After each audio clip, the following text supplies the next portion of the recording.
What up? Boy, Mr. Locario, the bad boy of the dating game. What's good? So shout out to everybody in the chat. Shout out to everybody on the panel. Make sure you guys go to badboymembership.com. And yeah, that's what it is. And Real Game No Theory. Make sure you guys go there and check out everything. All right. So that's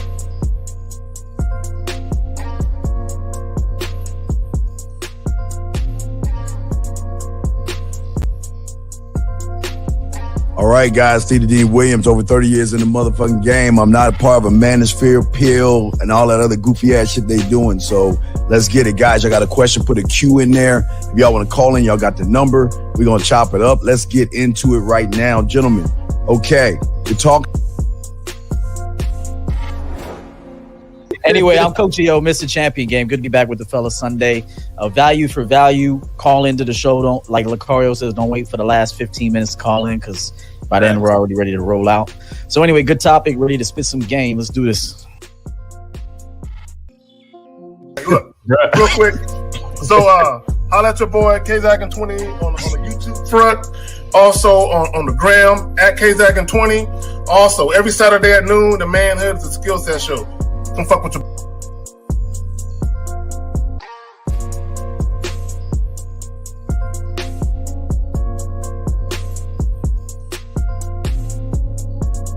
But my name is Mr. 1950. You know, I'm preparing you to prepare your woman to be a woman. Be a woman in your life. I'm the last traditional man on the planet, and all I want to do is help you out. You can definitely contact me, Mr1950.com, Mr1950 YouTube, Silverback Lifestyle, Instagram. Just follow me, man. I mean, let's rock.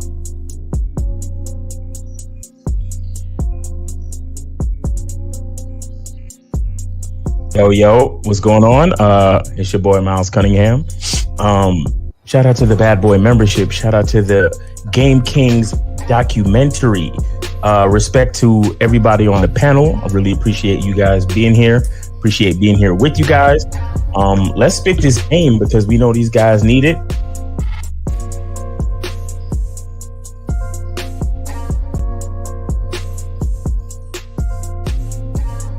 you deal with ain't gonna be a one night stand, or they ain't gonna be like on the first night. And that's understanding the game too. Because if you out here doing your thing, you know it ain't gonna always happen that way. But a lot of times, and this is where we talk about, you guys gotta, use your resources to learn more game and understand this, is that when you're out here really dealing with women, right?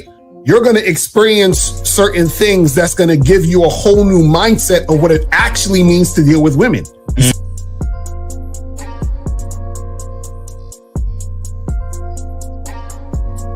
You bitch! Man, how you missed the opportunity, dog? Yo, didn't she say that she wanted him to tell us the nasty shit? She ready. Oh my God, what's name? He sounded like she wanted him to. She wanted him to say some nasty shit.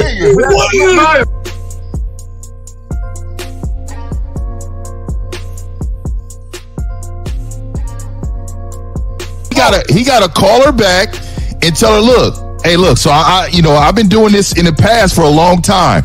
When you come over here, I need you to come over here and I need you to wear this. And you tell her what you want her to wear. Yep. And let her know when you get here, and ain't gonna be no talking. We're not talking. All we doing is enjoying each other. Mm.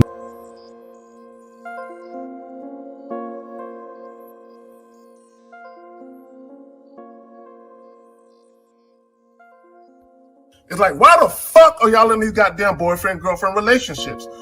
What benefit is it bringing to you? Now, my thing is, like with the dude that was on earlier that had a chick living with him, she brought no value to that motherfucker. And all she cooked was some sloppy joe and some ramen noodles. So what, he could do that by himself. What he need that bitch for? Stop. You see what's happening right here? What's happening right here is you're letting your ego like fall in place with your dick. You can't do that. You have to separate that shit. You understand? Enjoy your time with these women and then leave it exactly where it is. Because Since the fall of the PUA community back in 2007, most PUAs ran underground because they had nothing to offer.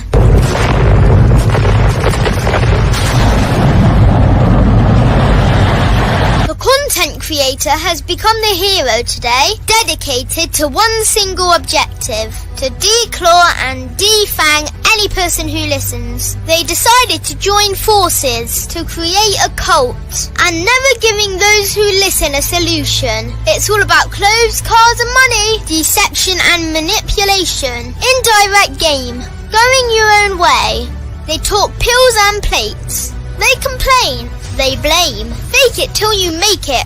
I just don't get it. A man doesn't need to lie to meet women. He just needs to learn how to spit flavour in her eyes and in her ears. Thanos broke down the game when he said, as long as there are those who remember what was, there will always be those who cannot accept what can be. Even in darkness, a man can find light. Sometimes the world doesn't need a group of fake heroes teaching lies. Sometimes the world needs a group of anti-heroes to bring balance, order, and truth to the game. It's time to summon the authentic players of the game.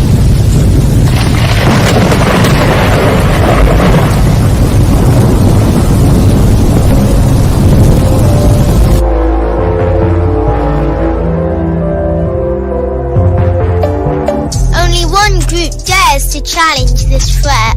Gathered together from the cosmic regions of the streets, these anti-villains are hated because they put all the accountability on the man. They know the game will never be about women. They fight for every young man who is trying to learn their family name. Dedicated to truth, keeping it real and manhood. Get your notebooks out, ask questions, and call in. Don't just listen to the message, become the message.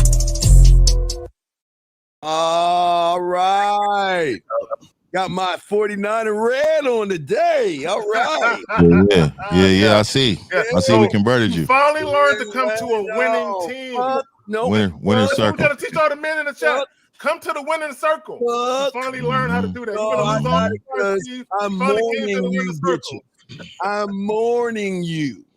So this is why I got the shit on. But anyway, let's go around, starting from the bottom and working all the way up to the top with my dog Lucario. What up? What's going on? What's popping, everybody? Shout out to everybody in the chat. Shout out to everybody on the panel. Remember, guys, we actually have a new channel called the Real Game Network that we're going to be posting all of our different clips on, and we're going to eventually be doing this show on that channel. So if you're on my channel now, just look at the link at the top.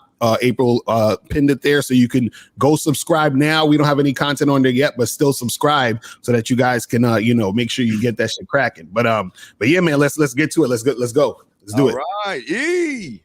Hey, what's up, fellas? Good to see everybody on the panel, man. Been looking forward to this show. A little tired, man. Been working like crazy, but I'm ready for a quick nap.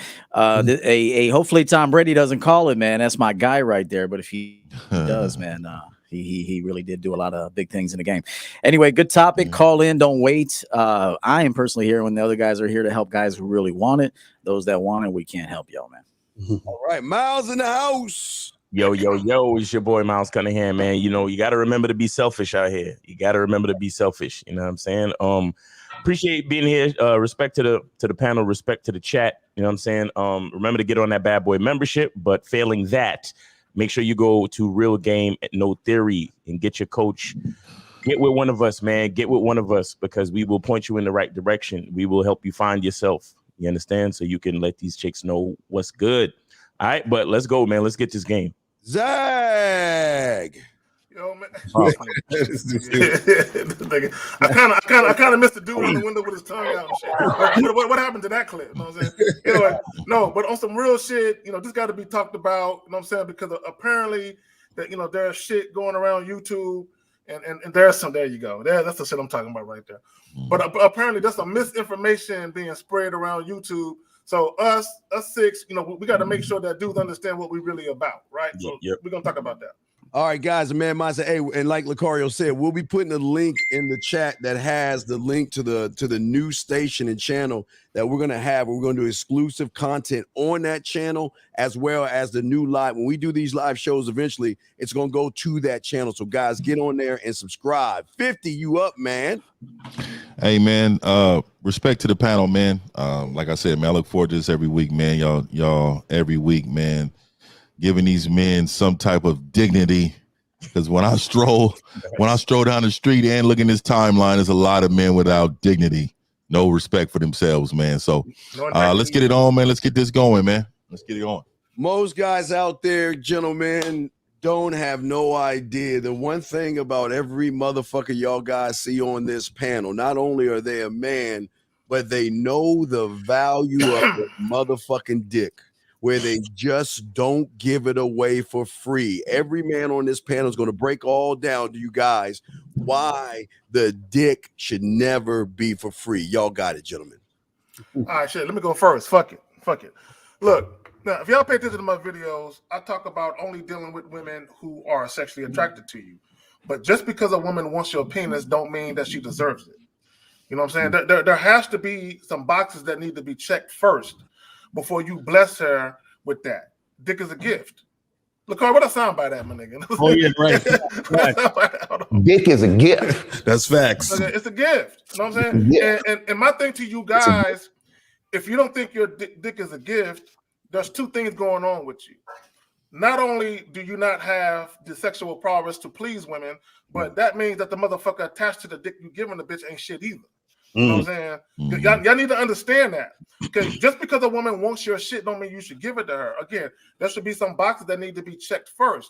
Number one, is she compliant? Is she cooperative? Is she pleasant to deal with? And anything that you need and want her to do, is she doing it? Okay, or you dealing with a woman who's making everything a challenge. She's fighting you on every fucking turn. If that's the case, she's not worthy of your dick. And you can't give it to her. Y'all got it. And I want to say this really quick, and I'll let y'all go, because I straight up, man, I think a part of being a man is being sexually disciplined too.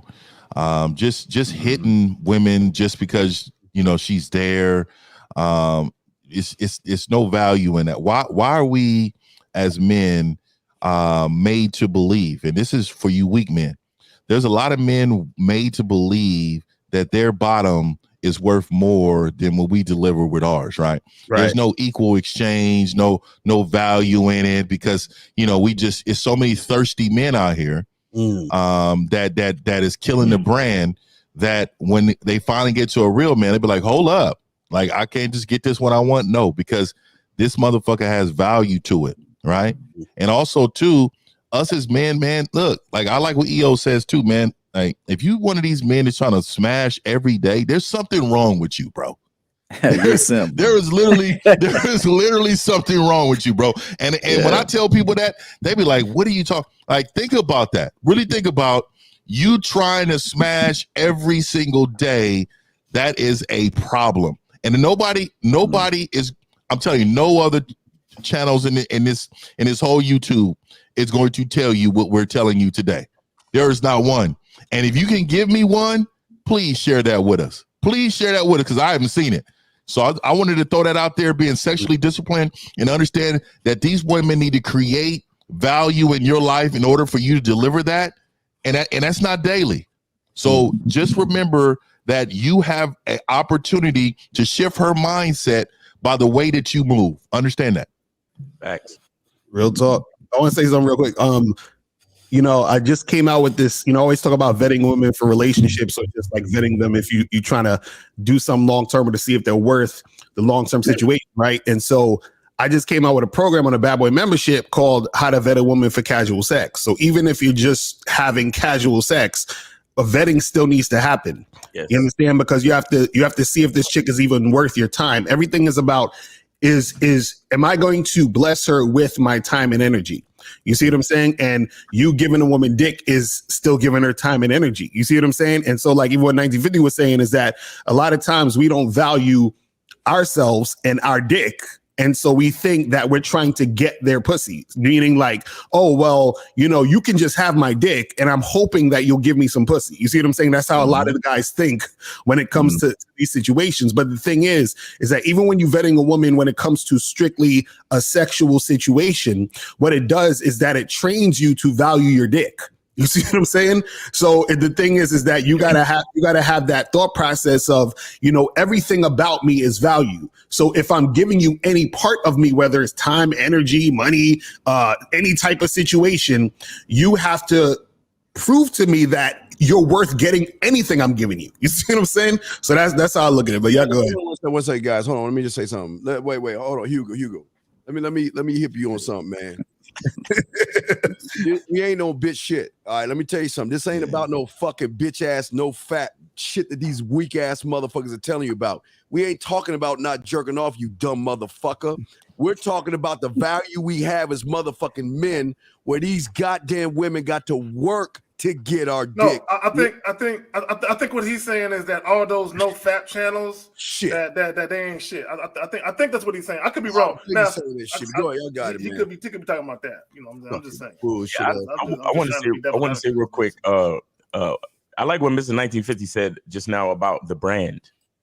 You understand? Because it's funny how you got a lot of fashion dudes out here. You got a lot of sneakerheads out here. You got a lot of you fucking football fans, right? Y'all will bleed and die for your fucking team. You understand? If somebody say some shit about the whoever's, the Cincinnati whoever's or the Milwaukee niggas is like, what you say, nigga? Like, don't be talking about my team. I live and die for my team. But anybody can say any fucking thing they want about men and manhood, and you don't have nothing to fucking say. Right. You see what I'm saying? Anybody can disrespect the fucking brand and devalue the dick. And these same motherfuckers will swoop in and try to rescue the very people that are shitting on the brand. Right. See what I'm saying? And that's the type of shit that fucks with a man like me, because it's like, you know, if you really think about it, if all of us was really loyal to the brand of manhood, you understand? There would be less dissension in the disrespect that comes our way. You get what I'm saying? Like nobody can tell, you know, Gucci not to sell their belts for $700. Right? Nobody could tell, you know, Louis Vuitton not to sell a scarf for fucking $250. Like when they say, yo, this is just a fucking scarf and it costs $300, everybody's like, right? Everybody's fucking applauding. But if I say, look, my time, my energy, and my dick is expensive, so bitch, you gotta earn it. Oh well, you're just a misogynistic bastard, and you get what I'm saying? Right. So it's like, as men, and shout out to Harry Robinson for the $9.99 super chat. He said tuition. I appreciate the game, fellas.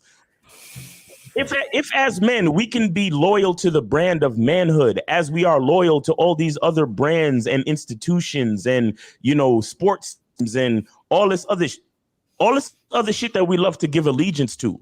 You understand? I feel like at some point we need to understand how to give allegiance to our fucking manhood, because nothing don't start without us. Think about it. We provide the seed to populate the world that we build. And then at the end of the day, they want to act like the dick is worthless. You get what I'm saying? So it's all backwards. It's all fucking backwards. That's because we got buff men with tights on, dancing on social media with hair buns. And this is bad for the brand, and nobody's calling it out, but men rather laugh at it and high five each other in the chat. And then when I say something, they want to come for me like I'm doing something wrong. No, he's terrible. He's bad for the brand. Yeah. Shout out Tom Anderson with the $5 super chat. Fantastic message. Hey yo, you got it, bro. Appreciate it. No. I'll just add kind of this one real quick. Like the healthiest individuals in the game are two people that get together and that are givers to one another. All right. Now, this ain't going to be hardly anybody up in this chat room or a lot of people in the manosphere because this is like a very sick place, quite frankly.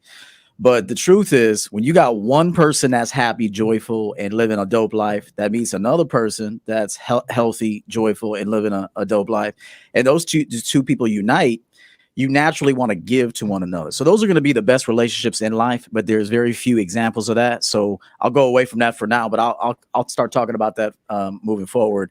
Here's the deal. A lot of these guys, they want this brand, right? They want this recognition as a man, but yet they want to jump to the finish line and maybe get to like where Lucario's at, 1950, the other guys on the panel. You want to jump to the finish line and have a standard, yet no one even knows who you are. No one has sampled you. If you pay attention to businesses online, they're like, you can have a free trial period for 30 days. We will demonstrate our value to you. If for whatever reason you don't get the results you want, that's not necessarily the product's fault. It could be the way you did it. It could be you weren't consistent. The diet wasn't right. Whatever the product. If you're dissatisfied, no problem. We'll give you back your money. On to the next customer. So in the beginning, you can't just demand things from people without showing who you are. So I've said this on the show with Champion Mindset. You go to the mall, they give you a sample in the mall. You go in the food court, try our orange chicken, try our Gloria jeans, get a shot of this brand new flavor. McDonald's puts out new sandwiches tomorrow. They don't know if it's going to work, but they're going to see if it does work. Starbucks has a new energy drink coming out in March. I just saw. They sound good. So it should be a success for them. But so part of being a man is not just going out here demanding that women do shit for you because she don't know you like that. Chances are you're not fly like that. Your mouthpiece isn't there. Your sexual discipline isn't there. You are undercover simp, and this is the truth. And so you got to get your marketing right. You got to get the business strategy right, and you're going to have to give out some samples for people to taste. And this has to happen in the beginning. You got to give her something, just like she's got to give you something. I'm not saying to give her dick, but give her the man. Give her man energy. Give her good conversation. Give her authenticity. And then you'll notice that in the game, your results are going to be better. You might have fewer people to buy from you because everybody's a fucking bullshitter today. But those that do want to buy from you are actually authentic people. Right. I would add this, EO, and I'm going to say this one thing and I'm going to pass it back to you guys. Give her transparency. Let her know what she's getting when she's dealing with you. Set her expectations. A lot of you guys, y'all ain't got no dating rules. Y'all just make shit up as you're going along based on how sexy the bitch is to you. You know what I'm saying? And this is why women will take advantage of you and use your bitch ass because you ain't got no fucking rules and you literally allow how sexy or how attractive the woman is to you dictate how you move with the woman. Shout out, respect to Matthew R. Smalls Esquire with the $30 super chat. He says, "Thank you for the weekly discussion on game. These sessions are priceless." And we have a call when y'all ready. All right, let's see. All right. 111, you're on live with the Real Game No Theory panel. What's up? All you guys are married, man. So what could y'all teach us about game? Wait, keep him on. Keep him on. Please keep him on. Okay. You lucky. I was just about to. I already know Miles is about to hit it. First of all of us are married. That's one. Y'all was really in the game out there. But y'all was in the game. I've been married over like 15 years. The only one I Yo, caller. Take it easy. Hold on, caller. Like stop for a second and ask a question so we can answer. Unless you just want to keep talking. Yeah, what's the question? Go ahead. Okay, so far your question is, if all of us are married, how can we talk about the game, right? And the answer to your question is that not everybody on this panel is married. I have never been married, bro, so I don't know what you're talking about. But even young man, young man, regardless of my situation, what does that have to do with the fact that you have no sense of self? See, you guys like you. Hold on, sir. I'll let you finish. I'm just saying. See, the problem with you guys, you surface dwelling motherfuckers, is that you always want to say, okay, I guess Michael Jordan can't teach basketball because he's married. I guess a doctor can't teach someone how to perform surgery because he's married. You're taking a man's marriage. Everybody got game has women. Don't get that twisted. So because we have women, we are not allowed to teach you something that has nothing to do with women. Because what we're teaching you, young man, what we're teaching you is we're teaching you to have a sense of self. What I do, what Lucario does, what EO, Zag, 50, Mouse, what we do is not who the fuck we are. And we're trying to show you, no matter if you're single, married, or have a bunch of women, the game will always be about you, young man. It's not the ring on my finger or the women that EO have or anything like that. So you got it all wrong, big dog. That's all I wanted to say on that. And let me chime in a little bit. Let me chime in. Let me tell you. Hold on, caller. Hold on 1 second. Caller. Hold on 1 second. Hey, so let me chime in and say this really quick. I'm sure you're a young man, because that's the normal thought of a young man, right? So let me just tell you this really quick. Is it easier or harder to have a woman follow your lead for 6 months or 15 years? Which one is harder? It's all on the individual, man. No. I'm asking you one specific question. Nigga, answer the question. Is it easier to have a woman do as you ask her to do for 6 months or 15 years? I'm just asking you. Both. You feel me? Okay, so what I'm going to tell you what Fillmore Slim says, family member of mine. You can look him up. Fillmore Slim. This is what he said. I know who Fillmore Slim is. He said, okay, so you know who he is. So that's my great uncle. So what I want to tell you is really quick. It's exactly what he said. He said, just because you see me laid up with this woman doesn't change my status. I'm a pimp. I'm a pimp first. I'm a man first. So what I'm doing is I can teach you the game. I can teach you the pimp. But if you choose not to listen because who I'm laid up with, you're gonna miss this train, my man. What I'm trying to tell you is there's a message in whoever status. Young man, you're talking more than you're listening, and you called into a show where you need to show some respect. This is what I'm trying to tell you. So look, what I'm going to tell you is last thing. This is my last point. I'll let you speak. When you can get a message from a bum off the street, you can learn from a bum off the street. If you look at the bum status and say, you can't teach me nothing, you will miss the message. So what I'm trying to tell you is, again, understand where your message is coming from. No, we're not on here telling you what to do. We're showing you how to live your best life. Go ahead. All right, caller. Let me hear what you guys say, caller. Over 20 years, the game has changed. Social media. Okay, wait. This goofy. Hold on. Wait. So, caller, how has social media changed the game? Tell us. Because you got thirsty ass dudes in these bitches' DMs for one. And just, bitches liking they pick, like dudes. Okay, so caller, hold on. So back in the day before social media, there was never thirsty guys trying to get at women. Exactly. No, but look, like nowadays you got motherfuckers. Oh, I can fly you out, bro. Okay, caller, hold on, caller. Look, let me stop you. So you telling me that women weren't getting flown out back in the day? See, here's the problem with you young niggas. Okay, the problem. See, social media. Hold on, nigga. Hold on, listen. Caller, listen. The problem is because of social media, information about what's going on with people is readily available. So you hear about all the shit that's happening in real time. Back in the day, bitches been getting flown out. Niggas been thirsty. The game ain't changed. Nigga, the game has not changed. Look. When we talk about men being masculine, assertive, dominant men who, like EO was saying earlier about being authentic, those things, if you were a confident man, if you know what you're doing, you was getting the bitches in the 80s, the 90s, or the 2000s. That hasn't changed. What women's desire for a certain type of man has not changed. The problem is a lot of guys like y'all focus on social media and y'all use that to guide you. Pimps are still pimping. To guide us. Social media and all, pimps are still pimping. Hold on real quick. Shout out to Freelance Ronan for the $10 super chat. He said he had to leave, but he's gonna listen to it later. Go ahead.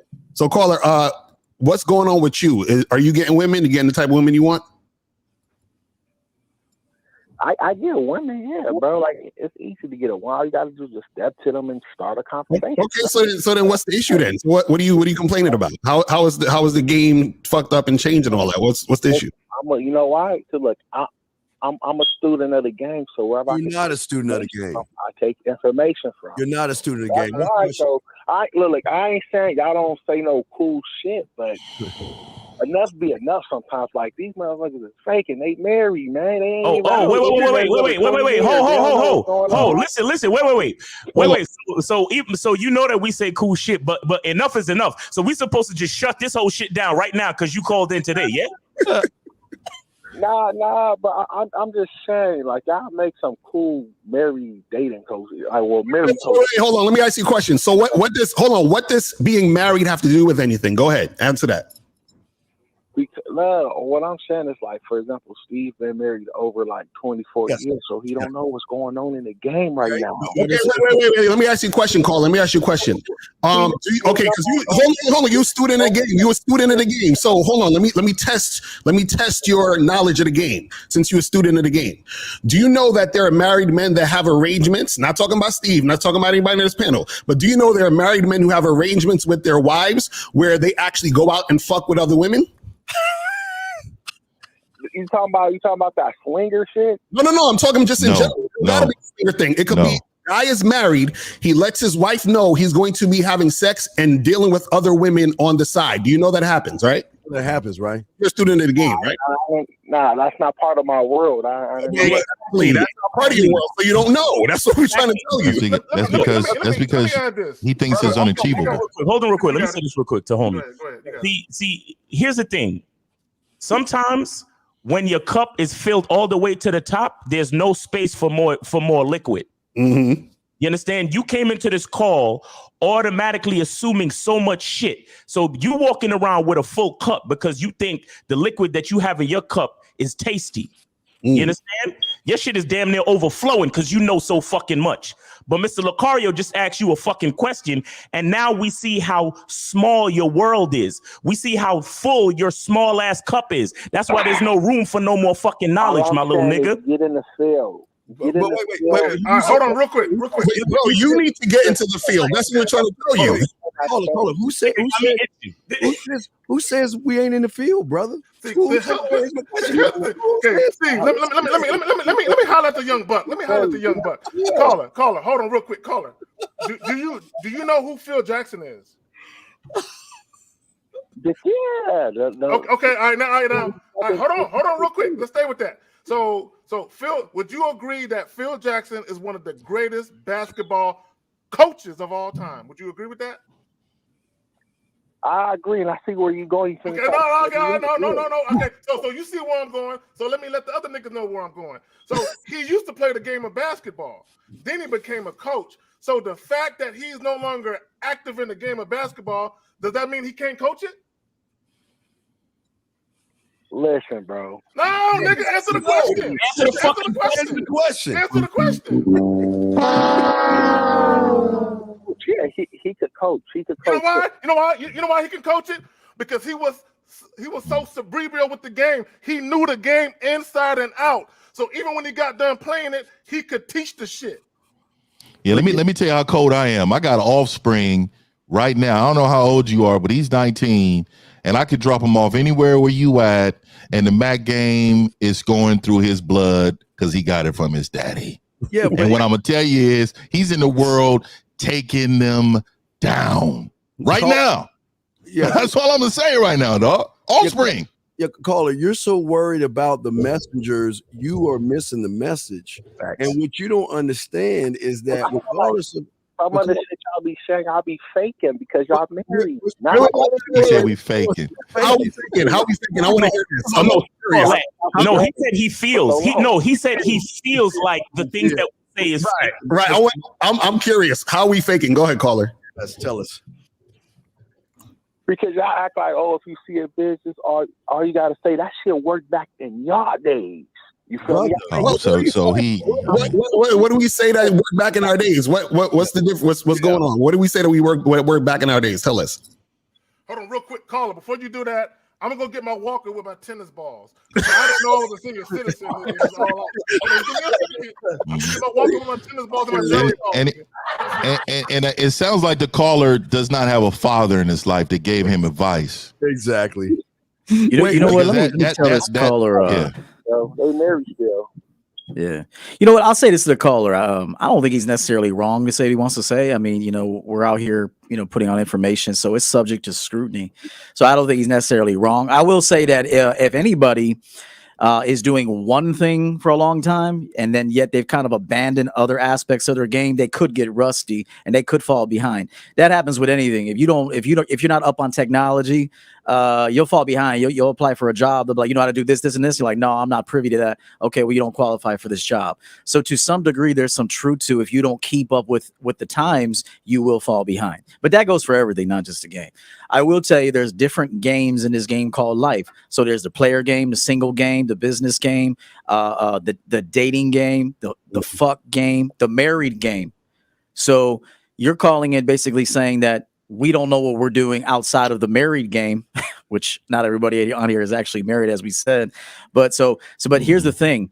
You got to master one game at a time. And then once you start mastering one game at a time, then you're fluid in all the games. So they're all kind of working together. So if you're if you dominated in the dating game, whether it be 1990, 2000 or now, if I get in the game right now, I'm going to clean the fuck up. Real talk. Clean the fuck up. Okay. And not too long ago, I was already cleaning the fuck up. But, things have changed a little bit. And I got them right where I want them to be. But you got to understand, there's different games going on simultaneously in the one game. So there's the married game, which takes a lot of different skills. Although you're gonna, if you really got game, you'll carry in the dating game techniques or methodologies into the married game. But then you got to amplify it. So this is very small thinking what you're doing, and I'm not trying to insult you. I'm telling you that I think you're not wrong to call in and scrutinize us.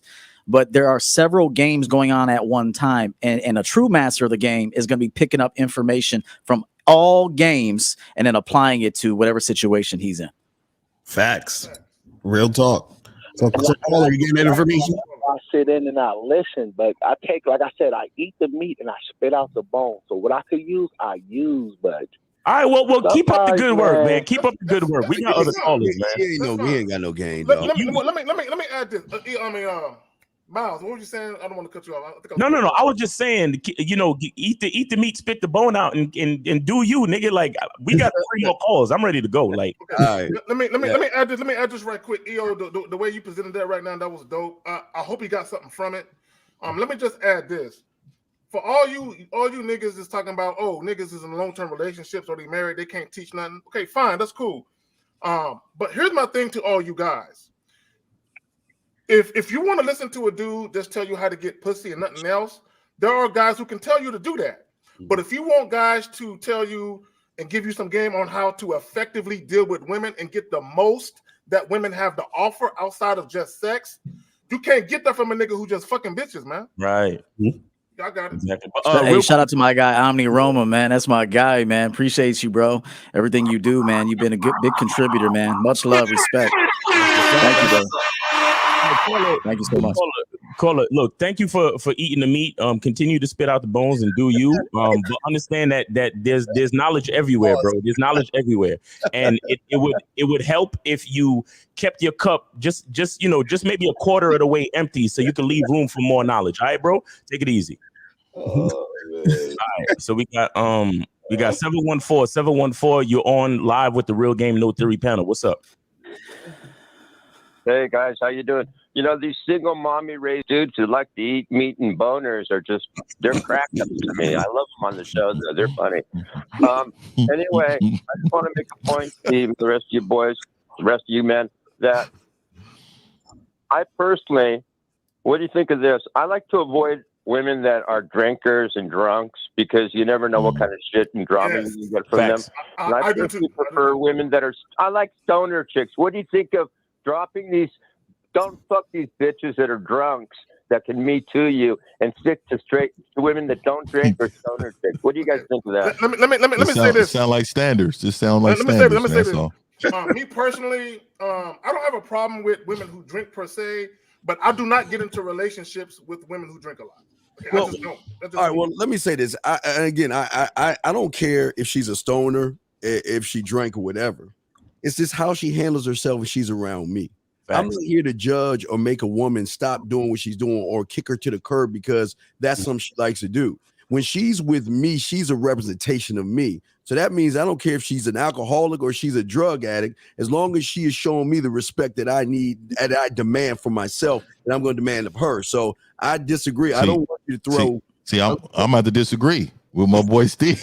I cannot. Let me just say this. I cannot. Like I always have to. If she's gonna be with me, there's rules to the game for me. Like I can't. Like I have never drank in my entire life. Right. I don't do that. But what I'm saying is, I don't mind her drinking. Right. I just can't have her getting drunk. Yeah. Well, that's what I'm saying. No, I'm saying if you have that, that's what I'm saying. If she's I don't care away from me or not. She could be with her mama. If I gotta pick her up because she's drunk, that's probably gonna be the last time we talk. No, I'm talking about when she's with you that she ain't drinking. I'm saying that if she drank outside of you, but when she with you, she's minimally drinking or not drinking at all. Because 100%. 100%. We on the same page then. All day, baby. Yeah, we on the same page, baby. Yeah. How many of you guys smoke weed? How many of you guys? I've never smoked weed in my life. I smoke a cigar, but I haven't smoked weed in my life. I used to. I don't know more. I smoke me every day. I snort me every day. I take the fentanyl of me every day. I take the cocaine of me every day and the rock of me every day. And I'm high off of my mother. Let me just add this real quick. Let me just add this so the people that's listening can get some context. Again. I've dealt with women who would drink alcohol, but as far as relationships, I have never gotten into a relationship with a woman who drinks on a regular basis. Right. I refuse to. Neither have I. I refuse to, and it's not because I had a problem with it per se. It's because just by happenstance, the women I got with weren't drinkers, so I got used to that. I got used to a chick that don't do that. So going forward, that's what I want now because I got used to that. So I'm not saying that there's nothing wrong with it. So to me, I ain't with that. I can't have no high drunk bitch around me. I just can't. I'll tell you real quick. I'll tell you something real quick. It has to do with, like, all right, for example, you have some women out there who they only go on dates not because of the guy that they're gonna be with, but because they know they're gonna get a meal. You got some chicks they put in their dating shit that they're 420 friendly, not because they give a fuck about the guy, but they know they might score some free weed. You understand? The real key to this is to understand yourself and being with a woman that understands why she's with you. You understand? Because you have to be aware of the woman that you're with, and if she's with you because of you, and she might enjoy a little bit of weed or a little bit of drink when she's with you, a little bit, but she knows that the main focus is spent with you. A lot of guys they're like, oh my God, I'm gonna go out on a date with the chick. I'm gonna give her as much weed as I can to keep her happy, so she'll want to spend more time with me. I'm going to give her as much alcohol as I can to keep her happy, so she'll spend more time with me. See, the difference is the awareness of the man. You understand? Don't lie to yourself thinking that she's enjoying her time with you when she's really just enjoying the substance. You should be the substance. You know what? I'll jump in real quick. For a guy, I used to binge drink all the time. I smoked some weed. Hang on, caller. Let me offer my insight real quick. So I used to drink a lot all the time, party my ass off all night, drink all night, pour liquor over bitches and shit. Dabble with some cocaine early on, smoke some weed early on. I will tell you that you cannot. I don't want to escape myself. I would say that at that point, I worked up a habit, and if I look back, I was trying to escape something, and so. Why would I want to escape something that I respect so heavily? So now that I've been sober for quite some time, I don't drink, I don't smoke. I could be around alcohol, I could be around smokers and shit, and I'm not necessarily. I have no desire for it. Like I could be around it, and I could drink a Sprite with you, water, and I'm cool. Because I don't want to escape my reality. Because I just built a dope ass motherfucking reality, dog. So why would I want to escape this shit? And why would I want to be with somebody who's trying to escape theirs? And so no judgment. You could stay in that game. See, remember what I said. There's thousands of games going on at one time in the one game. So I'm currently in the clarity game. Okay, I see things clearly. There's another game where everybody's blown and fucking drunk and all and settled into delusion. And they worked up a really bad habit that unfortunately is stilling their spirit. Right. So they can chill in that game. That is a game that is cool. Nothing wrong with that game, but that's a game I don't want to be part of. I want to be part of this dope ass clarity game that I just built. I like that. Now you're in the clarity game. You're not talking about the post-nut clarity game, right? You're no, I'm talking. No. I'm talking about the complete clarity game, bro. I see everything for what it is, but it's hard to see things for what it is if you constantly have some synthetic that you're trying to escape your life with. Yeah. Well, let me say this, caller. Back to the title when we talk about dick ain't for free. If you ain't giving your dick for free, you won't have no post-nut clarity. The only dudes that have post-nut clarity when they realize they fucked the wrong bitch. You know what I'm saying? Like, fuck. Right. That's when you have post-nut clarity, nigga. I love it. Yo, caller, let me ask you a question. And and this goes to what EO was saying. Do you fully enjoy the company of women? Do you enjoy dating, or are you just trying to like numb some type of pain behind substances? No, I mean, I'm 64, so I've been getting high. I've been smoking. I don't drink. I've been smoking weed for since I was 18, almost every day. So it's just part of my life. I don't view it as an escape, really. I mean, drinking that gets you fucked up and out of it, I do, and other drugs. But to smoke weed, that's a head change for me. I don't view that as escaping anything. Gotcha. Really, it's really just a part of your identity at this point. I view alcohol as an escape, but not weed as an escape. Gotcha. Okay. Weed is a part of who you are. I get it. Day, that's an escape, but I don't think weed's an escape. Gotcha. Yeah, women is an escape for weak men. Women are an escape for weak men. Pussy is. Dudes do use pussy to cope. Shout out to the Coke King EO. You know what I'm saying? EO was talking about doing drugs to cope and shit. You know what I'm saying? Y'all gonna hit the Coke King, so he letting you motherfuckers know that coping is in everything you fucking do damn near. So, but real quick to the caller, I caught this. He said he's 64 years old. Shout out to you. So for all you guys, because the other caller who listened, I think he maybe was in his 20s. This gentleman is in his 64. So we have a wide variety of men of all age groups and races and ethnic backgrounds and religions that fuck with us. You know what I'm saying? So I just want you guys to understand that this is why our message cannot be tailored to just a small percentage of men, because we represent for all men. Understand that? I got it. Yeah, when I'm 64, man, chilling, I'm enjoying my life then too. I'm cis white male. I'm a cis white male. Bro, no. Hey. Hold up. We don't do that. That's cis shit. We don't do that. If you a man, you a fucking man, and that's it. What is that? With you guys, I'm not. You think I'm woke? I'm against all that woke. Oh, okay, shit. all right. What did he say? I don't understand what did he say? He said he's a cis white male. What is that? It don't matter. Trust me. I'm a cis white male. I said. What does that mean, bro? I'm gonna tell you, man. I don't get caught up in terms because I don't like that shit. Don't matter to me. It's that trans community shit. You know, really? Yeah, they fucking put an extra fucking word in front of so it means next caller. Real quick, caller. Next caller. We gotta go. Let's go. Next caller. No, caller. Show me some trans stuff. Yeah, next caller. Caller, listen. Look, the bottom line is, do you? But you lost me. Yeah, he dropped. Start talking about the alphabet and stuff. I don't smoke weed for that long though, for damn near decades and shit. But to anybody listening, if you have a certain lifestyle, then you have a certain lifestyle. But if you are just trying to hide behind pain and you're being dishonest in your motivation to do these substances, then you need to talk to somebody. Like that dude. He's 64. He's been smoking weed since he was 18. It's just a part of his identity and his lifestyle now. But don't be trying to do bullshit and don't put lipstick on a pig and call it a woman. Anyway, Ryan with the $5 super chat. Steph is King with the €5 super chat. He says thank you for the session, Steve. And yeah, we got Omni. All right, we got another call here. Let me add this real quick, man. Let me just say this in relation to the last caller.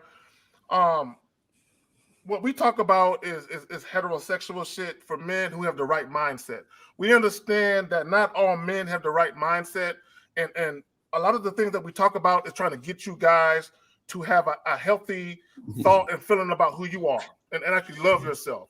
Yeah. Because the only way that you can actually effectively deal with these women is if you actually respect and love yourself first. Because if you don't, you're gonna treat women like shit. So that's where we're at. Now, if you're the type of dude where you have a lot of shit going on mentally and emotionally, and you ain't quite calibrated right, then we can help you. Now we gotta start from the ground up. It's gonna cost you some bread to do that. I'm saying, but we about that game though. So there's gonna be some guys that's gonna come to us, and all they need is a little tweak, and we got you.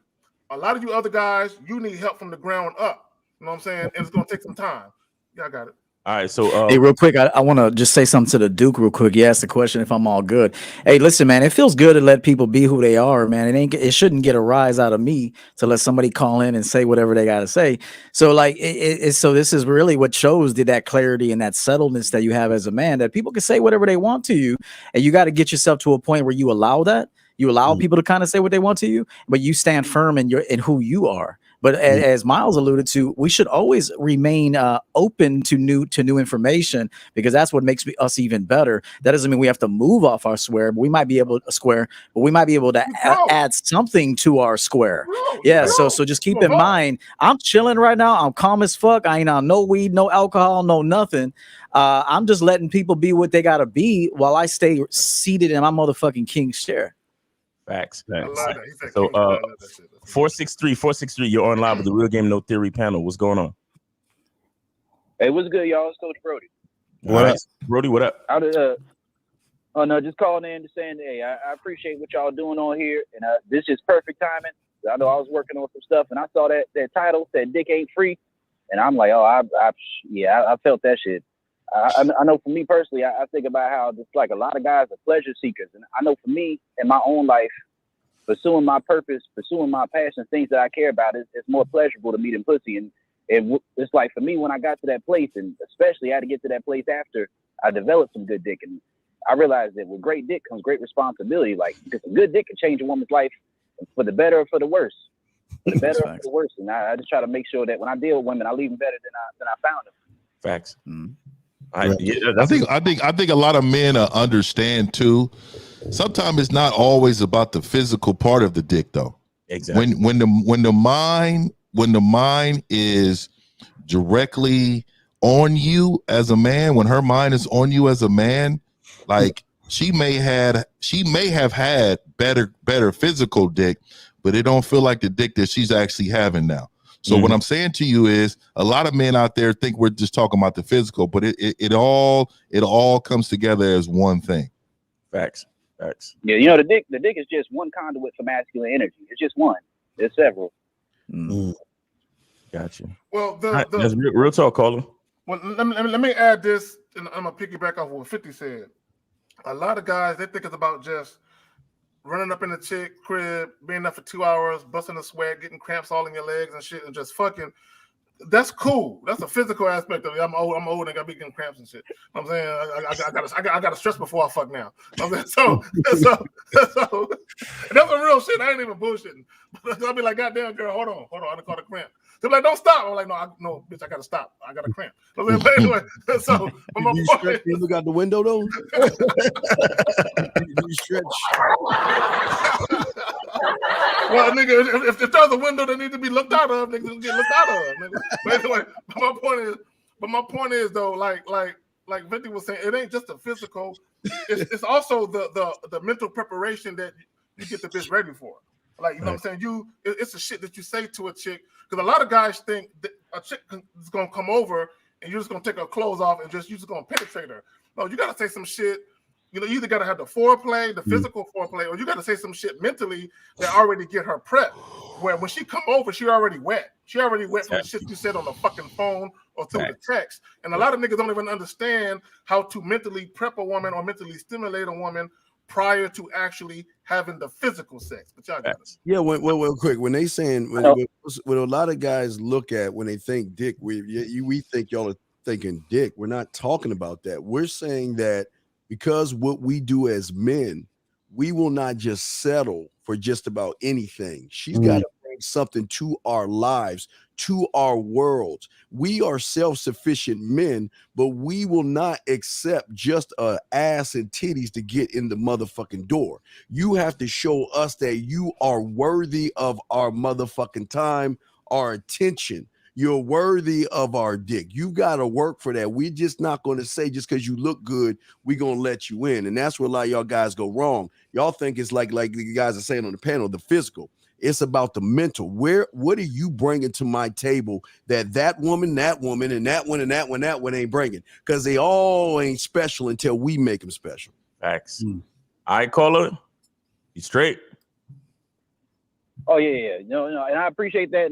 And for real, I know that dick is more than just a physical thing. It's a mental thing. That's something that penetrates a woman's soul. It's that masculine energy.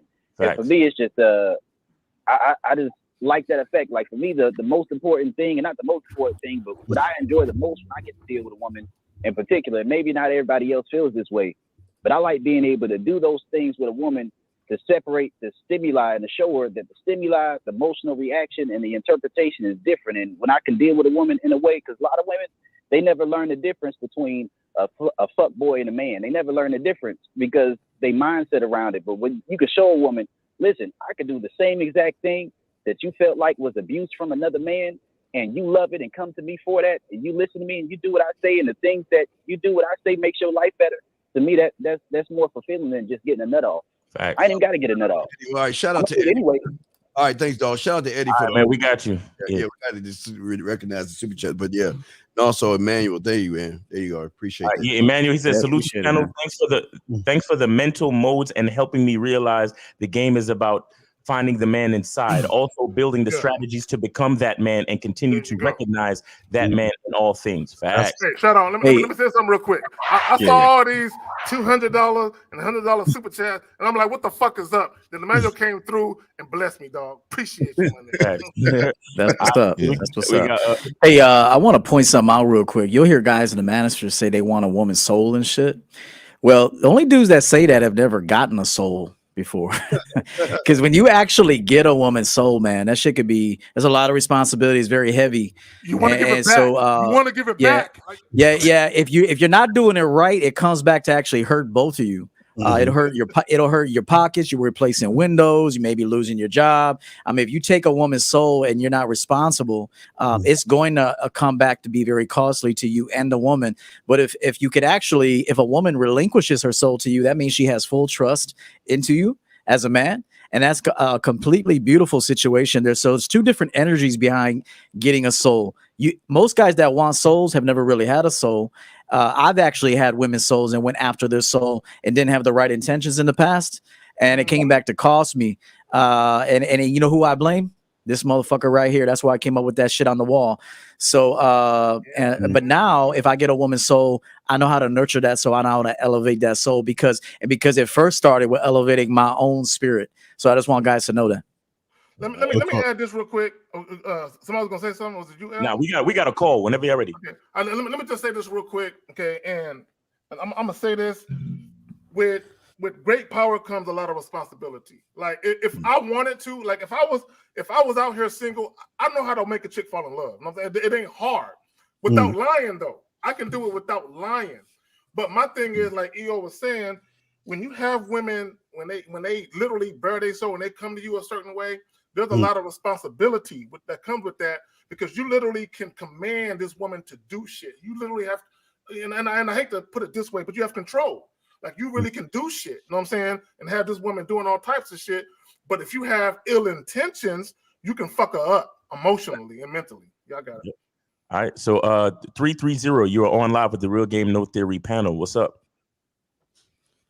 What's going on? I appreciate you guys' time. I appreciate you guys showing up as often as you do to communicate the things that you guys are communicating. And I appreciate it not being all red pill rationalization because that's just kind of crazy to me. So thank you very much. Yes, sir. You're welcome. You got a question? Yes. All right, go ahead. I've been in a long-term relationship. Yep. I've been in a long-term relationship. Well, relativistically, I suppose 2 years is relatively long-term. And I have a girlfriend who she's studying abroad right now. She started in mid-January. And she was nervous about it. She said, "This is something I always wanted to do, but I want to continue our relationship. This is too important to me." And I was like, "All right, well, I think 4 months isn't that long of a period of time. And we've been on a trajectory where a long-term relationship is something we've communicated about. We've talked about things that we want in our lives." Last night, she talked to me. She was saying, "I'm not sure if the way we're communicating right now is sufficient." And I was basically like, "What do you mean?" And I wanted to ask you guys, is there certain methodologies for communicating with someone long distance to make sure that you're communicating? Oh my God! Hold on, caller. Hold on. Let me get it. I got to get him. Hold on. Got you, Tag. I'm after you. So caller. So you said long distance. So Lucario is hella funny, bro. How long is it? How long is the distance? I'm in Ohio. She's in Scotland. Oh my God! Okay. Checking it up. Hold on. Scotland, like Ireland, Scotland, like like British Isles, like the British Isles. Scottish. Yeah, wait, where is you bloody well better have my Guinness stout. Okay. No. Where is nothing but horny, drunk Irish, Scottish men in the. Okay, no, hold on, Miles. Man. Don't get there yet. We're gonna get there. We're gonna get there in a minute. So caller. So this woman from Scotland. How long have you known her? No, not from Scotland. From my city. She's from Cleveland. Oh, okay. So are you saying, but she lives in Scotland? No. They've been in a relation for 2 years, right? Went away studying abroad for 4 months. She's gonna be studying abroad for 4 months. Right. Okay. So you saying that y'all met, y'all already been the physical shit, but that she's leaving to go study abroad, right? Is that what you're saying, Al? No, she's already there. Like she's in Scotland right now, and they've been together for 2 years. But this is what I want to ask the caller. Hold on. How long has she been in Scotland? Right? No. This is the thing, caller. You say y'all been together for 2 years. How long were you dating her before y'all became boyfriend and girlfriend? Probably, I'd say 4 or 5 months. Oh, damn. Okay. Well, all right. So, you fucking up, nigga? Hold on. Okay. So now y'all been together for 2 years, and you said she just got to Scotland when? What date? 2.5 weeks ago. Like mid-January. Yeah. So like January 15th ish, right? So now you said that she said she doesn't like the way y'all are communicating. Essentially, yeah. She was like, "I wish we could text more often," and I was like, "I prefer video chat. I'd rather us schedule time to video chat than just slide text back and forth." Brother, can we please include the texting? Brother, the guy that's texting. She's getting that. Hold on, what's that liquor that old boy, the UFC nigga? 12. Conor McGregor. That 12 Prosper. She's getting 12 Prosper dick. That's no, but I want to explore this whole. She's saying she doesn't like the way I communicate. So so she's only been gone for 2 weeks, right?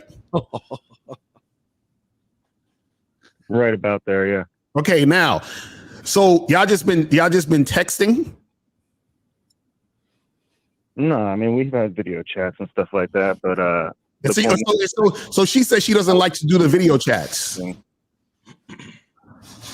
No, she didn't say she didn't like doing the video chat. She said she actually prefers them. She just said because of the way the time zone is and because of the way she has things going on and I have going on, she wants to make sure we're texting in between so that we're not just completely going days without communicating. So you letting her dictate the communication. You letting her real quick, my bad, L. You letting her dictate to you how you communicate with her?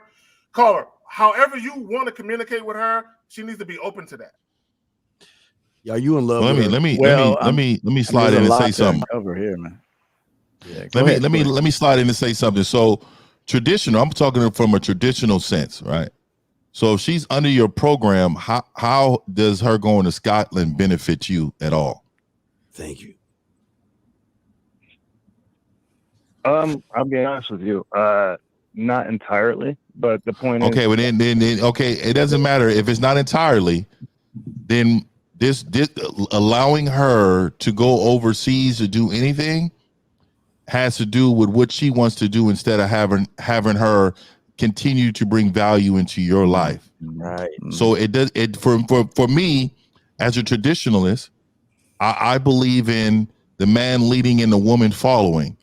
How is she following if you are allowing her to go overseas for studies that brings no value to the household? Now if she's an accountant If she is doing something that benefits the household that I've created, then that's something different, but we're not going to Scotland for it. And then you're not going to complain.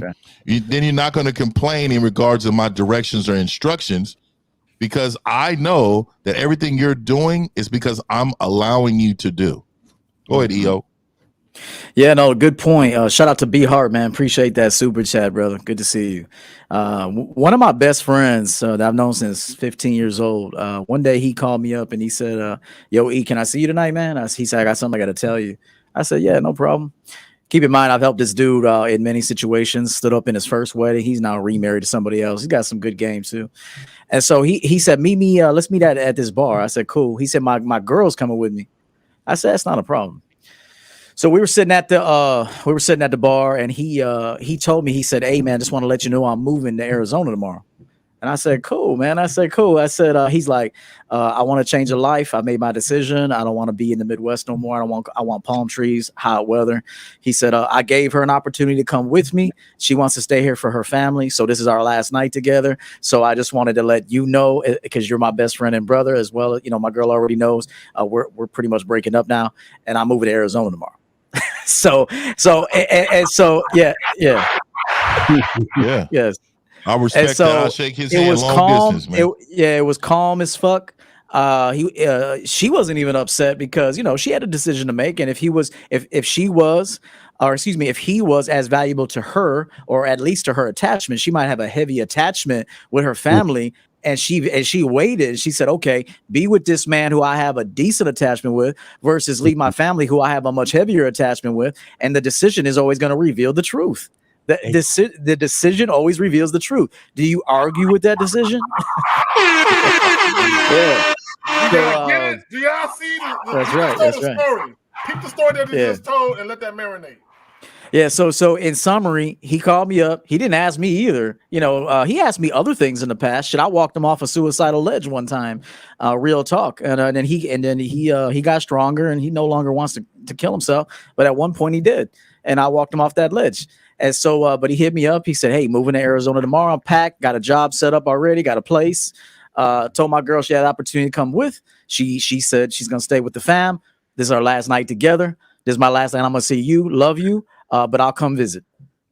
That's man shit. So, caller, let me ask you a question. Let me ask you this question real quick. So, is this the first time your girl complained about something? I mean, no. I mean, we've had conversations in the past. She might ask, "Hey, you know, whatever it may be. There may be things in the past." Let's be honest, man. That's not your girl. Give us an example of other things that she's complained about or had an issue with. Like specifics. I mean, really, the only thing she's ever really complained about is texting. So she's been consistently complaining about texting. You never nipped this in the bud and had a conversation about this and made it clear, like, how you want to communicate with her? I mean, the truth. He's the blame. He's to blame too. He is to blame because clearly he set a precedence for texting over the 2 years they were together, and then now there's something that you're doing that's inconsistent with the precedence that you set.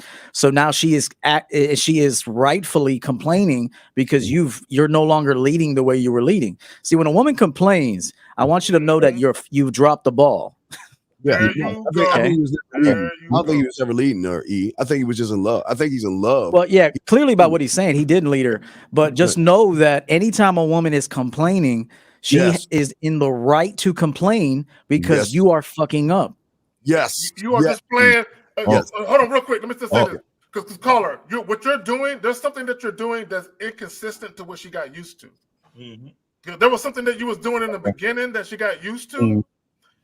That now you're not doing, and her complaint is, why aren't you the same guy that I met before? Okay, because his physical presence, he was showing her the attention because she had physical presence in his life. So basically, he valued her physical presence, and now that she's gone, then he doesn't really value that. So my thing is this: let me ask you this, caller. How long is she going to be gone for? It's going to be for 4 months. Okay, so in 4 months, did you let her know that you're going to be having sex with other women because she's not there to meet your physical needs? Did you let her know that? Of course not. Well, I mean, I didn't find that to be a priority. No. So the but it's a priority is texting.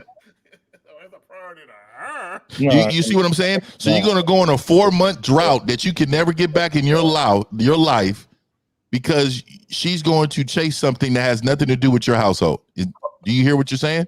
Caller. Real quick, Miles. Shout out to Bernie for the Cash App, man. Very appreciative of the support of the channel, brother. Caller, look, it all boils down to you seem to be in a situation where you don't really have an idea of what you want, and your woman is doing what she wants, and you're kind of following her, like you're not really leading, bro. You understand? The first time she complained about texting before she went to Ireland, you should have been like, listen, I'm not that much of a texter. And that's the type of man that you're with. So if you can't get with that, then if texting is such a big deal for you, then you probably got to find another dude. But again, so my question comes down to this for you. And this is something you need to ask yourself. What do you really want? Do you really want to be in a long distance relationship with a woman that's studying abroad? Is that what you complaining about texting because her pussy's itching and she's about to cheat on you? Right. Or what do you want for yourself? What do you really want for yourself, bro? That's the real question. So answer that question, and caller, I got something else for you. Yeah, because I got a question too. Answer exactly what Miles asked. Go ahead, caller, you got it. Basically, and this might just be, how some people lead their lives, or philosophically speaking, but yeah, no, I mean, I guess the way we've communicated in the past and what we spoke about, what we wanted in terms of a relationship. Caller. Leave the woman out of it. I'm asking you, what do you want? Do you want? I mean, I'm finishing up my degree right now, and it's honestly an opportunity for me to spend a lot more time getting my work done. And on top of it, after that, I would like to have her in a long-term relationship. And why? Wait. Thank you. Caller. Here's a question. Give me two quick questions. What's 2 + 2? 4. Okay, good. Now you answer that in 0.5 seconds. Here you go. What's so special about your girl? Gotcha. No, tell us what's so special about her. I appreciate the fact that we have common values and that she says this. She is iterated. No. Your surface. Get deeper. Common values ain't cutting it. What is so special about her? What's so special about her that you can't readily find in another woman? Thank you. Tell us. Come on. I'm not waiting 4 months. Hey, fuck that. But no, tell us, caller. Now people that ask you, what's so special about her that you feel like you can't readily find in another woman? I guess the point is, not guess. I don't know exactly how to answer that right now. Well, then there you go. That's your answer. 2 + 2 is because you know it. That's your answer. That means she's easily replaceable, caller. Right. This tells you that you need to charge it and move on because you can't even answer that question for yourself. So you're in love. So right now you're in your feelings right now, and you know what? She's not in hers. Because let me tell you about these women out there. Now, I'm not gonna say your girl's doing it, but maybe she is. But don't think they can just get on the phone with you and be like, "I miss you." Here you go, right? Because I think 50 sent this to me earlier today, and I'm gonna post it 1 second. Don't get it. Wait, y'all go ahead and talk 50 because I'm gonna post what you showed me. Let me ask you this question. Hold on. Let me ask you this real quick. So when the 4 months came, when you decided to make her your girlfriend, how did that go? What was the conversation when you first decided y'all gonna be boyfriend and girlfriend? Did you say it to her? You wanted how did it happen? Who broached the topic first? Who brought it up first? No, she was laying on my chest. She was laying on my chest. She's like, we've been having sex for a while. We've been doing things together. And she asked, she's like, are there other girls? My God, you let her go in exclusive. And then. What did you say when she asked over your exclusive? There are not other girls. No. Why are you letting her question you like that? Okay, and I gotta hear this. So you said there wasn't any other girls, and then continue. So how did the conversation go? She asked if we could be boyfriend and girlfriend. And what did you say? I said, sure. Okay, hold on.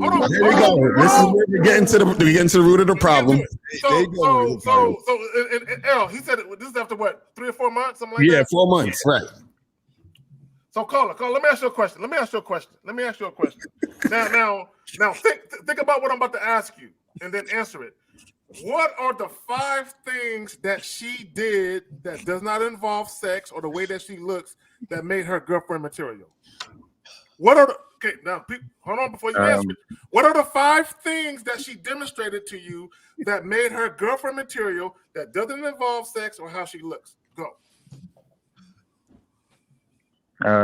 She would cook for me. She would, she would review my papers and stuff like that I was writing. She would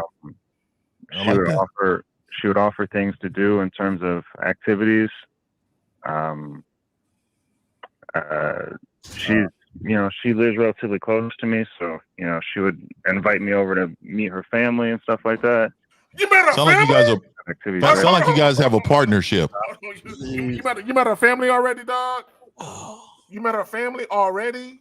Oh. So let me say this. Let me say this. Let me say this. I really want you to stay with this woman. And this is why. And the reason why I want you to stay with this woman is because I definitely believe that that's straight up though. I definitely want you to experience the outcome of this relationship. Because some men don't learn with good advice. Some men need to fall on their face to understand this is not for you. That's facts. Because let me tell this. Go ahead. I'll go after you, brother. I was just gonna say the relationship happened because she wanted it, not because you wanted it. You're going along for her ride. You understand what I'm saying? And this is why you're in the situation you're in, having arguments about texting, because you went along for her ride instead of you having your own plan of what you wanted to do. Because she brought up the relationship, you were just like, sure, why not? You see what I'm saying? And now you're just going along with the situation, and this is why things are the way they are. But go ahead, Gil. Yeah, no, there's so many things to unpack, and you guys already said it. Caller, let me tell you something. When a woman is in love with you, she'll give up $100,000 to stay with you. Okay, you need to know that right now. So I need to know what the purpose and benefit of her going to Scotland was. Honestly, it was just, she mentioned that it was a dream of hers that she's had since she was a kid and she wanted to do, and that she wanted to have the experience to you better rent a movie. Family's really Scottish. And she wants to go over there for that. Hey, Steve, shout out to Steve for that comment. Hey, listen, by the way, Steve introduced the meme of the year just a few seconds ago. That's the 2022 meme of the year. It actually was the one before that. They're both good, but that other one with the dude chilling. Hey, hurry up and lie to your man. Get over here and suck this dick. Hey, no, but real talk. Listen, if a woman is really bought into you and she's in love with you, she ain't gonna leave you, bro. She will. It's not by force either. She just doesn't want to go do that. Her dream has now been exchanged for the dream of being your girl. So, yeah. So yes. Super facts. Yeah. So I just want to tell you, man. She sounds insecure to me, which is a problem in and of itself, because so she's campaigning for more time. And what that can sometimes mean too is that she doesn't trust what you're doing, because she might be doing some shady shit too. She actually might be out there seeing another dude. I'm not saying she is, so don't go cuss her out or nothing, but it's a possibility. But remember, we all have dreams. Sometimes we got to evaluate the dream and exchange one dream with another dream if this new dream happens to be more important to us at this time. I got a good question real quick. So caller, when she said she wanted to do this thing to go to Scotland, did she tell you she's doing it, or did she ask you how you feel about her doing it? She asked. Okay, good. At least she. What did she say? She said, "What did she tell me? What she said to you?" She said, "Are you okay with me doing this? Do you think that this will be an okay idea? Would you still want to be with me if this happened?" She's looking for your direction, bro. Real quick. So she's begging for a man like me. Okay, so caller. So this was after she brought up to you about you guys being girlfriend and boyfriend. This was after that, I'm assuming, right? Yeah. Okay, caller. She running game. Okay, hold on. Listen, caller. Listen what I'm about to say. She running game. This is what I'm about to say. See, she wanted to keep you in pocket. So what she said was, let me go ahead and do the girlfriend-boyfriend thing, because she already knew about the Scotland thing before she even did that. She already knew. So what she wanted to do was to make sure she had you in pocket. She had you with the ball and chain around your ankle. She wanted to make sure that was in place. And then she brought that other shit up. Now, understand, you're saying she asked me. She didn't ask you, she told you. She just put it in a polite way to make you think she was asking, like she really gave a fuck about your opinion. She was gonna do it either way, whether you gave the green light or not. Because you already committed to being a motherfucking boyfriend.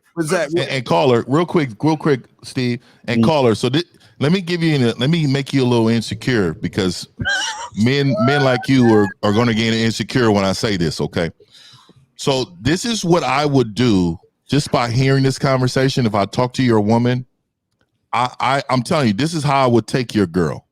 Right, this is how I would move her and shift her abilities to be a part of my program. I would simply lead her because she wants to be led. She's begging to be led.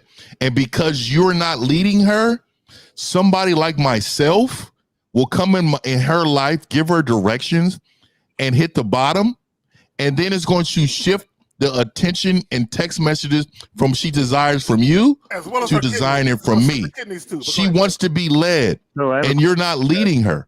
And because you're not leading her, she's going to search for the leadership of a man.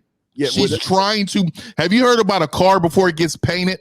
Before it gets that nice paint job, you got to primer it up. She's primering you up. She wants you to paint the car, but she's been primering you for many months, and you're not doing what you're supposed to do, which is paint the car, create this car, and drive this motherfucker. I'm telling you right now. She's been playing chess while he's been playing checkers. Well, here's the thing. She gamed you the whole way, bro. This is his first. I think this is his first love, his first big relationship. But like 50 was saying, this is your problem. She's in Scotland. She runs up on a Scottish motherfucker that's gonna be like, "Hey, you know what's going on, girl?" Well, he just doesn't text. Oh, well, let's talk about it a little bit. You motherfucker with tattoos and shit come up on her. You're like, "Hey, you know what? Hey, I'm sorry you won't do it, but hey, why don't we go and do this? Why don't you let's have a little drink and let's talk about it." They got breweries out there. You know what I mean? Yep. Real breweries. And from that, let's talk, because you're not, like they say, you're not leaving because this is your first time love. This is probably your first time relationship.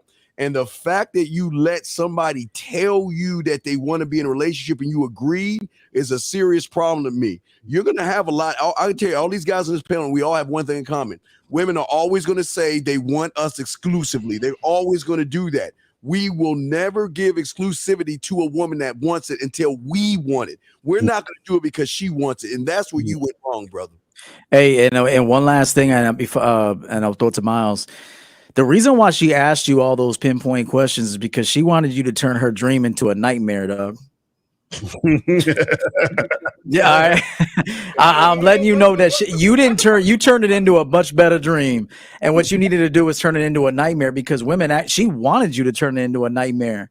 Okay, you need to go watch the movie Taken real quick and watch how they just let her daughter run off to wherever the fuck. And look what happened. He had to come save that bitch. Okay, and that's because there was no leadership and no guidance. They just gave her freedom to go be a young girl with no fucking frame of reference and no stability. And so they sent her off, and then those fucking people in France ran game on, almost killed her ass. So what Liam Neeson, well, it was a fucking movie, but what I would have done as a fucking leader and father and said, hey, you're not mature enough for that yet. You may not like this answer. You're not mature enough for that yet. And so maybe once you demonstrate some more maturity, we give you, let's let you get a little bit older first. Maybe you go with a man that you end up meeting, maybe a man that you meet and you're going to get married to. Then I'll approve that vacation. But right now, I don't approve this vacation for various reasons. Do you know how easy it is to take a woman's dream and turn that shit into a logical nightmare? a logical one, not one where you're lying to her, but one where you're actually telling her that these are the possibilities.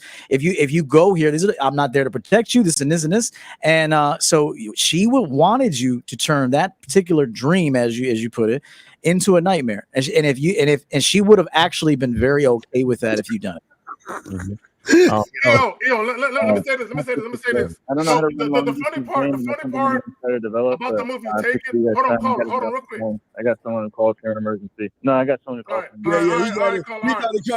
He about to hang up and like, operator, give me Scottish. So let me give you the Scottish police. She clicked in. She clicked in on. She was on the back line. She called twice. He didn't click over. So it became an emergency. So let me add this to what EO was saying and the goal system was taken and how his daughter went to friends. He was against it at first. He had he was talking about all the shit EO was talking about. He listened to the bitch. He listened to the woman. He listened to the mother. He listened to the mother and his daughter. Mm-hmm. He allowed his mother and daughter to shame him. And then the bitch ran out there all cockeyed, running like a duck and shit. Daddy, no, Daddy. And he was like, damn, I feel bad as a father. I feel fucked up. And his first instinct as a father was right. So my thing is, as a man, you're supposed to have, this is what a lot of guys don't understand and women don't understand. I have your best interest in mind. Mm. This is why I'm making this decision. You're not going to like it, but I have your best interest in mind. If they would have listened to him, nothing would have happened to the daughter. But because he gave up and he was shamed, you're a horrible father. You ain't shit. Okay, you can do it now. Now he got fucked up. Just like the guy, the caller, because you didn't want to be shamed and ridiculed because what you really thought was like, we thought like, bitch, you ain't going nowhere. What the fuck you talking about? And if you do go, ain't shit waiting when you come back. I ain't here. You know what I'm saying? That's what you should have did. But because you were worried about being shamed and you're mean, you're misogynist, you're narcissistic. I mean, and this is why you made the decision, but like, bitch, do whatever you want. Dude, but she's in Cleveland. And I guess it's just like these young girls that when they become freshmen, when they get out of the thumb of mom and dad and they go to college, they act the fuck out. You got someone that's in bumfuck Cleveland. No knock on y'all motherfuckers in Cleveland. Fuck y'all. But you get bumfuck Cleveland going to Scotland, going overseas, going abroad, where she can get her ass tore the fuck up. And a lot of women do that, man. They just get that Scottish dick. All right. Hold on. Let me say something real quick. We got 3 calls. We got 3 calls. Get to the call. This motherfucker Tevin Elvin or whatever the fuck his name is. Get that bitch nigga out of here. What did he say? What Tevin? What did he say? Oh, no, he's saying I talk too much, nigga. I do talk too much, nigga. Yeah, but you can't say that, nigga. Get that bitch nigga out of here. I got it, man. Damn. All right, yes, sir. Let's get to the next call. Fuck that. Let's go. It's okay. Y'all release Zagalo. All right, 580. You're on live with the Real Game No Theory panel. What's up? Hey, fellas. So I run a business. I'm 21 years old. I run an Airbnb business. And I'm looking for some confirmation on some games, okay? And so I have these girls that work for me. They clean for me. Like, I have a few different ones, right? And I, as they work for me, I put them on some game, right? So I'll talk a little bit about business, not too much, but just I teach them things. And my question is, should I continue to teach these things? Should I continue to develop them if they have like a husband or some sort of serious? Got no games. What the fuck you teaching? Well, develop them for what? Develop them for what? To continue to run the business as well, or develop them for what? Yeah, like continue to, because my business is running, and like obviously, but we're continuing to. You got to take some of that business money and get you a better phone, brother. For number one. So wait. These are girls. Hold on, caller. These are girls that work for you. Wait, hold on, real quick, caller. Are you on speakerphone or something like that? He probably in the Ozark or some shit. Yeah. Take us. Cricket. Yeah, get off the speakerphone. That's the cricket phone. Get off the speakerphone, bro. Come on, man. He on speakerphone and got all his employees around listening to the call. Right. He got a brick phone and shit. Caller. Look, he wiggling the cord and shit. Yeah, you still there? God. Yeah, I'm here. Okay. Your phone is crazy. It's not worse. Listen. Okay, so you said these women work for you. These are your employees, correct? Yeah. Okay, so what are you trying to do with your employees? Right. I'm not doing anything with my employees. I'm looking. I'm just thinking. What? Are you? So you're not trying to. Are you trying to smash? I mean, what are you trying to do? That's the thing. Okay, bro. You're trying to smash. Just go ahead and say you want to smash these women. Say it. No, I think he wasn't going to go to drug cartel and build some casinos and shit. Yeah, what are you trying to do? I don't get what you're saying. Caller, you have female employees. What are you trying to do with these women? Okay, I understand. What do you want to do? Okay. We're asking. I don't know. What are you talking? Answer us. What are you trying to do? Do it. Okay, so one in particular I've known for a long time. It's never been sexual or anything. We just work together. She works for me hourly, and she's in a long-term relationship. Okay, and I'm starting to get more attention as I level myself up, working out, making more money, certain things. You's a bitch. Oh, you sound like a bitch. You were rolling out. You're rolling out the bitch carpet. You were rolling that carpet all the way out. Real quick. See, caller. Now look. Think about what you said, caller. Hold on, real quick. Think about what you just said. Now, hold on, caller. Hold on. You're talking to some real players. You ain't talking to the niggas that think like you. So hold on. You said I work with a chick. She's in a relationship, and you talking about how you leveling up and you about to get this job. And hold on, caller, listen to me. So it's almost look for all you dudes that's endeavoring to deal with chicks that already got a man. That can happen, and chicks that got men all the time they be putting out their fillers for new niggas all the time and new dick all the time. But my thing is, if you're dealing with a chick that got a man, why are you even negotiating with her? It should be just straight dick off the top. Employee, and she's your employee. Like, it should be dick off the top. Like I wouldn't suggest anybody mess with their employees, man. I'm telling you right now, I got employees. Nobody. I agree. I got employees. Yeah, we can't. I agree. And 50, we can get to that. But let me just say this. And hold on, caller. Just listen for a second. I agree. You should not be messing with your the people that you work with. But also, if you're a boss nigga, you should not be dealing with women that are your subordinates. Right. Never. A lawsuit can ensue. But let me just say this. Let me just say this real quick. But in the event that you do some goofy shit and you do have sex with women that you work with or deal with, you should be controlling that. Especially if a woman, even if you don't work with her, if a woman tells you she got a man, you should automatically, in your mind, it'd be like, ain't no dates, no public appearances. It's straight to the bedroom and dick, bitch. That's all it is. It's straight dick. Why are you even negotiating terms and all that shit with a chick that got a man? Why are you even talking about that?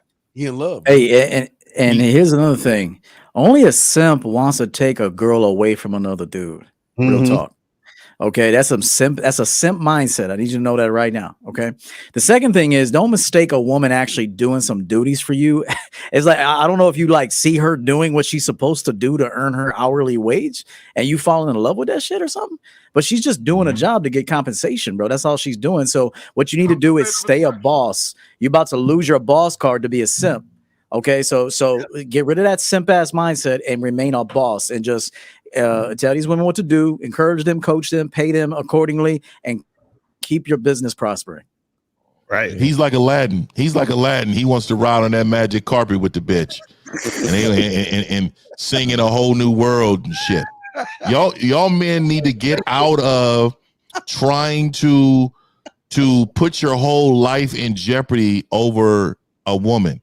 There's not a woman in this world that should shift your business mindset. It's over some pussy. It's over pussy. Yeah, man. Hey, I own a business, and let me tell you something.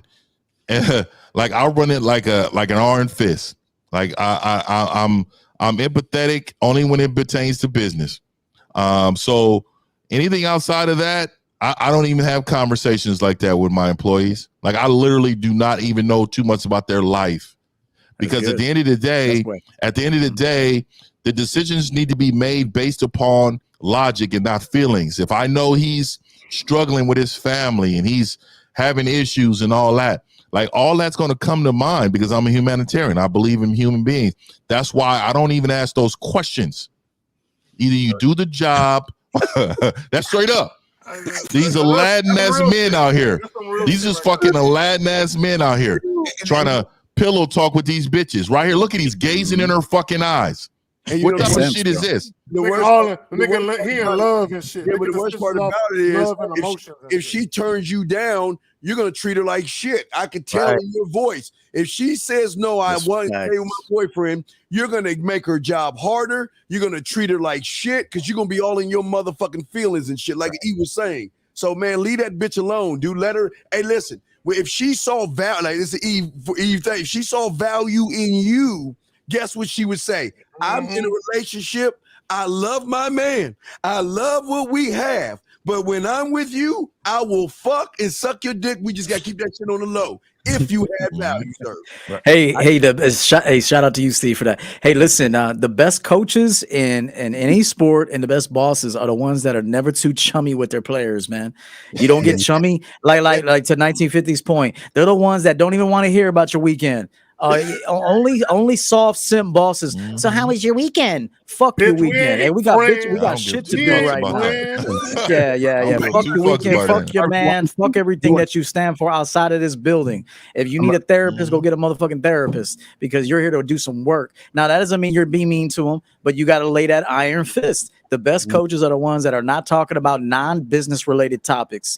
We're talking about what we need to do. If we send you home early for the day, you did everything you need to do, we'll send you home early. We're not going to be mean to you, but the worst bosses ever and the ones that are mostly disrespected are the ones that are trying to be chummy with their employees. Yes. Let me say this. Hold on.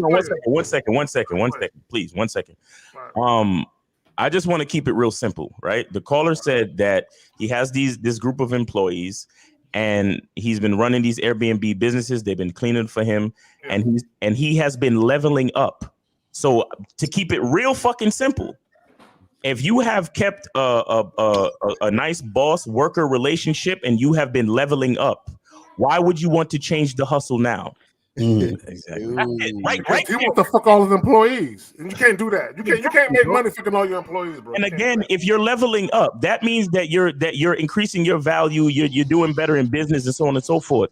Find females outside of that because you want to. The thing is, you want to protect that situation. Mm-hmm. You understand? You want to maintain that situation. Trying to fuck your employees, that's bad maintenance, bro. You maintain that situation and find women outside of that situation. Exactly. Well, it's bad business. And let me just say this. I like that, Miles. Let me just say this. For all you dudes listening, women take advantage of men with no dating rules. Mm-hmm. And all of us, if you talk to all of us, just on a single tip, we can break down to you what our rules are. Mm-hmm. We can tell you, I'm not doing shit just because the chick look cute. So she paid for dinner. Okay, that don't mean shit to me. There are certain rules and regulations that we abide by, and the reason why you niggas is losing, and the reason you blaming bitches for everything that happened to you, because you have no rules, you have no standards and principles to abide by. You literally let women dictate to you what they want to do, and as long as you can get the pussy, you're like, okay, that's what you niggas do. Julio Chavez, appreciate you. The super chat, value for value. Let's get the likes up for the chat room. Gracias to the champion, to the gentleman in the panel. Thank you, brother. All right, so caller, you good? Yeah, thanks, gentlemen. All right, take it easy, bro. Stop being Aladdin. Stop being nice. Look. Let me just say this. When I talk about being nice, I'm not talking about being malicious or mean just for the sake of being mean, but what you're gonna find, and I guarantee you, all of us have experienced it. When chicks came into their life and they came and they act like they wanted to do what they wanted to do, we're like, nah, bitch, it ain't gonna happen here. You're so mean. You're nasty. Zach, one thing we experienced that you experienced, what was it like wearing the tights though? Oh my god! I don't know. Look, I don't sweat pants, nigga. I don't know. Okay. The fucking pussy was tight, but other than that, I don't know what else was tight. Hey, listen, I want to tell entrepreneurs something. These young entrepreneurs who want to run businesses and shit, you better get used to platonic relationships. If you're using this entrepreneurial mindset to try to fuck more bitches, you're gonna fuck your whole program up. There probably was never a program to begin with. So you better get used to platonic relationships. Hey, listen, you take sex off the table, man. Some relationships can be fucking beautiful, man. You guys both prosper financially. You guys grow as individuals. So I want to say this, man. A lot of times, sex complicates things. Get used to mature platonic relationships that are business oriented, and that's it. And you might end up in jail if you're trying to fuck your employees, but that's another story. And let me just say this. Okay, women have look. Let me just say this. Women have use outside of just fucking. They do. It's just up to you to realize and recognize that there's more to her than that. But a lot of you dudes you'd be so captivated by how she looked. That's all you fixate and focus on. Zach. Yeah. Go ahead. Exactly. You know what? I'm gonna tell these guys the truth of why they want so fast. It's because there ain't nothing left to this motherfucker after that. And there's nothing left to the dude. He has nothing else to offer himself or even her. It's just all in the body, all in the sexual urges. Outside of that, there ain't nothing to this motherfucker. And I don't say that to belittle you. I'm saying it so you can start thinking about growing as a motherfucking man. If sex is all you got, that's all you want to rush into, I guarantee you're a basic dude that's gonna lose all of your bitches. Guaranteed. Women love power men that hold power positions, and this is kind of like the title of what we're trying to show you. See, the reason why these men hold power positions and draw women in is because of what E and Zag and all the fellas are trying to tell y'all guys right now. It's the same thing with a job, but all these men hold power positions on their dick, which makes them more valuable because they're withholding the dick from the market. They're just not giving it away, which puts more value on it. Value for value. Coach E up. Are you ready for another call? Yes, go to the call. Thank you, UG. Thank you for the super chat. Before we go to the caller, a male's getting weaker and softer and making guardians of the game stronger. Salute to the champion team panel. Thanks, brother. Appreciate it. All right, here we go. All right, 111. You are on live with the Real Game No Theory panel. What's going on? Yeah, hello. Yo, Nez, what's going on with you, baby? What's up? I'm good, thank you. Yeah. What's up, everybody? What's going on? What's up, man? What's going on, man? Yeah, so my question is, like when you're on a date with a chick, how do you kind of like get to know her without it ending up being in interview mode? Because a lot of the times, like real game, no theory. Real game, no theory. Well, the short answer is real game, no theory. Nez, hold on, Nez, because you're asking the question, bro. That's really elementary. So let me ask you this. Let me ask you this question. Whenever you go out on a date with a woman, what do you ultimately want? What do you want? Yeah, I want to have sex with her. Okay, so do you ever? Now think about what I'm about to say, Nez. Think about what I'm about to say. I want to have sex with her. So do you ever say and or do things as far as how you interact with her that display that you are a sexual being that wants to have sex? Do you do any of that? I mean, kind of. I'll like put. Nigga, it ain't no kind of. It ain't no kind of. Nez, why do you hate yourself so much, my brother? This is what I'm saying to you, dog. This ain't for you, brother. You've been listening to us way too long to ask that bitch ass question. And the worst part I don't understand about you, Nez, why you hate yourself. When you were asked what you want, what do you mean you want to have sex with her? What if we ask any of these motherfuckers on this panel the same question, they're not going to say what you just said. You want to know why, Nez? Because they have so much value. They're showing the bitch why she should be fucking us, not the other way around. It shows, Nez, that this just ain't for you, brother. You've been on here way too long to ask that kindergarten ass question, man. Way too long, man. Nez, that's true. Nez, you gotta understand, man. The thing is, the reason why it sounds like an interview is because you're not fully being yourself in the situation. You understand what I'm saying? You're just saying things and doing things that you think you need to do versus doing and saying things that you want to do. You understand? And so that's the difference between if you know what you want and you know what you're about and you know what you're trying to do, then it's not going to come across like an interview situation. And let me ask you this. When you say interview, are you just sitting there asking her questions? Like, what are you saying to this woman? Nah, she'll ask me questions and I'll ask her questions as well. So, like what? Give us an example. It kind of ends up like an interview almost in a way. But I try and kind of sexualize it a bit by like putting my arm around her and stuff and kind of. No, nigga, no. That's not sexualizing it. My God. Hold on. Let me. I gotta stop you. Oh, y'all think y'all know what flirting is? Y'all don't know what flirting is. That is. Yeah, you think putting your arm around a woman is flirting? It's not really flirting because I could put my arm around my mama, nigga. You know what I'm saying? Around my sister, nigga. What the fuck is you talking about? But it's kind of hard to spice it up a bit.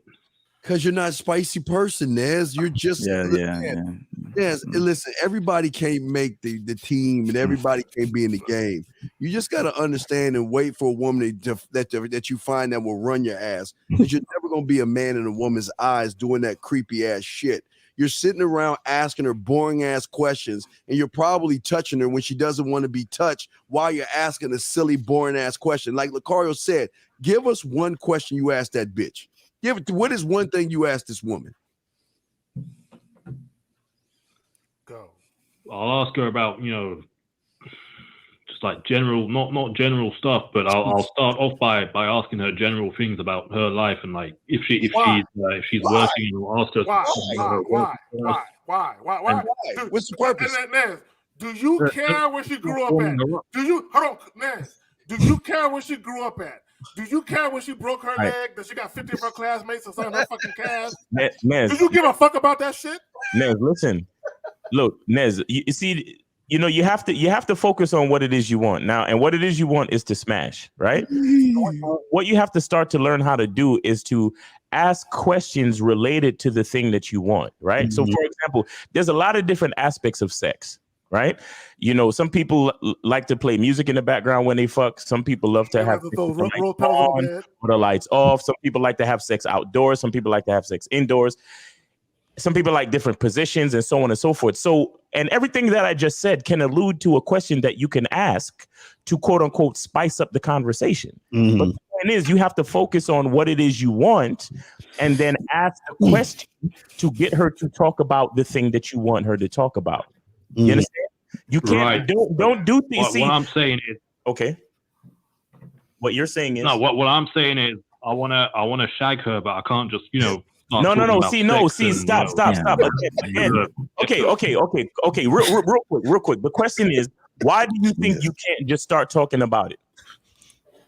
Because he don't believe he deserves it. Exactly. He doesn't believe he's the man to get that type of treatment. He doesn't believe in himself enough to believe that he can talk to a woman about sex and then she's going to present that as an option for him. She doesn't. He doesn't believe that. You know what it is? You know what? Yeah. Go ahead, Kay. I'll go after you. Let me just say this right quick.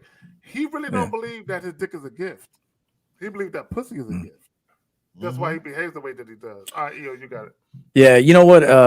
Not to be self-indulgent, but one of the best compliments I ever got from women was that I love that you just enjoy the entire experience of life. Like when I would go on dates, I was enjoying the waiter, the hostess, the bus boy who took away our dishes. I'm enjoying the sexiest thing in the world is a man who loves his life. That is the sexiest man in the world. Is a man who is displaying that he loves and respects life. Yes. And I'm going to be the first to tell you, man, even when I wanted to rush in sex in my earlier years, I didn't know myself and I wasn't loving all of life. I was pinpointing one thing that the body wanted and I was chasing that urge, which in effect, you push the pussy away. So the biggest compliment that I ever got in my life, I would say from 25 and on, was that I started to really enjoy all facets of life. And I appreciated everybody who was serving me at a restaurant, who served me a drink, I was just appreciating the environment, the atmosphere, the architecture of a place, walk the woman around. Hey, let's take a walk around and look at this place. You grab her by the hand and say, hey, let's take a look at this picture right here. What do you think when you see this picture right here? And this is what I think. And so you're getting her to think things she's never thought before. And so I will tell you, Nez, I don't think you're really enjoying your existence, my brother. What did you feed her? Dude, how much did you feed her? Where'd you go out to dinner at, Nez?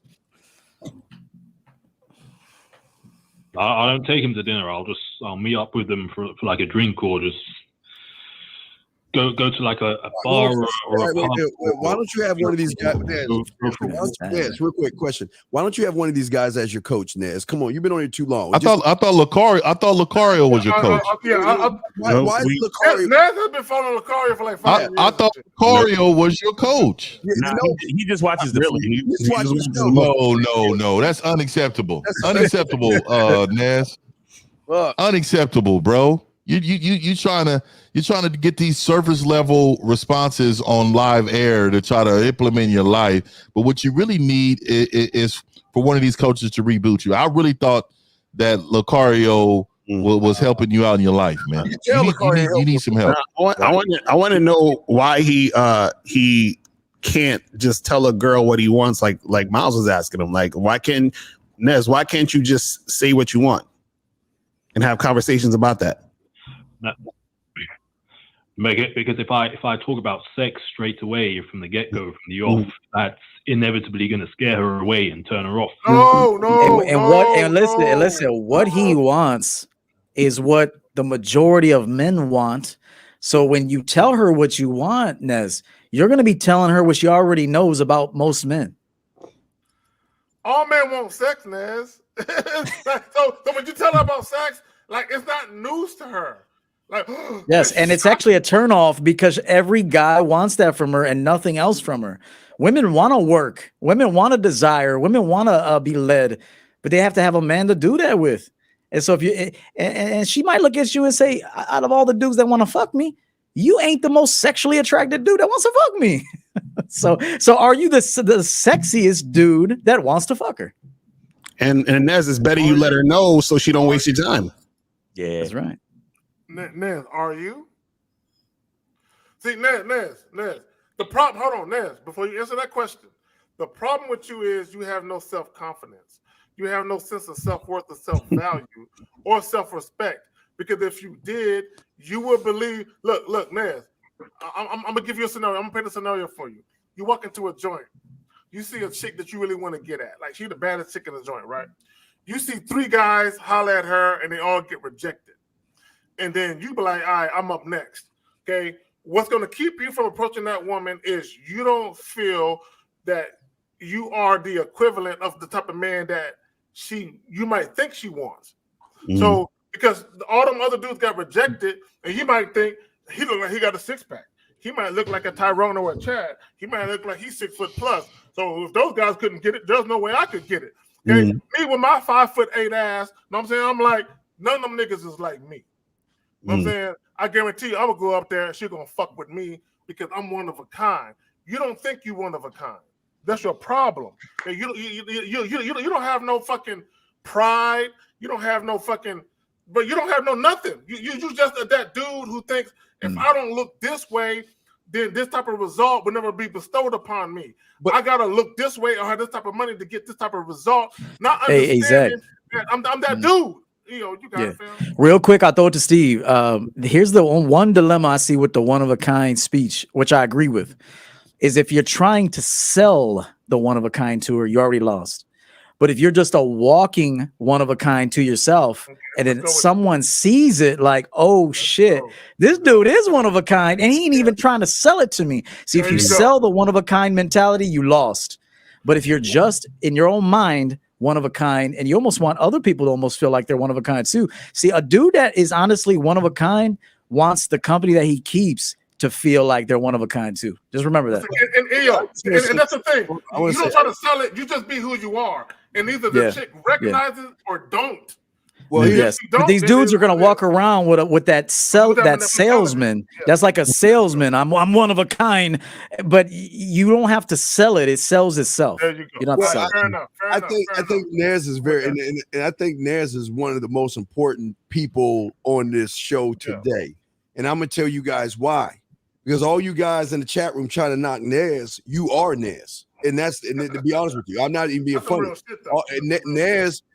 We see, I give Nez credit. At least he called in. Nez, I'm gonna give you credit for that. But a lot of you guys want to be on the back end talking shit about Nez, but you ain't calling in, number one. But even though that's the case, a lot of you guys are this young man. At least he's trying. You guys aren't trying. But here's the problem: he's not even. Excuse me, I take that back. He's not trying. That's why you're like him, because he should have been a student of Lucario years ago, where he would say, hey, you know what, Lucario, since I've been on the bad boy membership and got your coaching, man, I can't push these women off. They just want to fuck me. My problem, Lucario, how do I get rid of women? But see, y'all are like Nas. Y'all just want to sit around and be on the sideline and watch life go by. Like I told you, y'all are the same motherfuckers you were last year. Nothing's going to change, and that's a goddamn shame. That's some real shit. All right, Nez, you good? Yeah, think about that, bro. You got get on a bad boy membership, Nez. Get some coaching. Okay, and hold on. Let me say something about Nez real quick. Nez is not a bad looking guy. Okay, he's not. But Nez, his mindset is ugly. His mindset is ugly. All men are bad looking, man.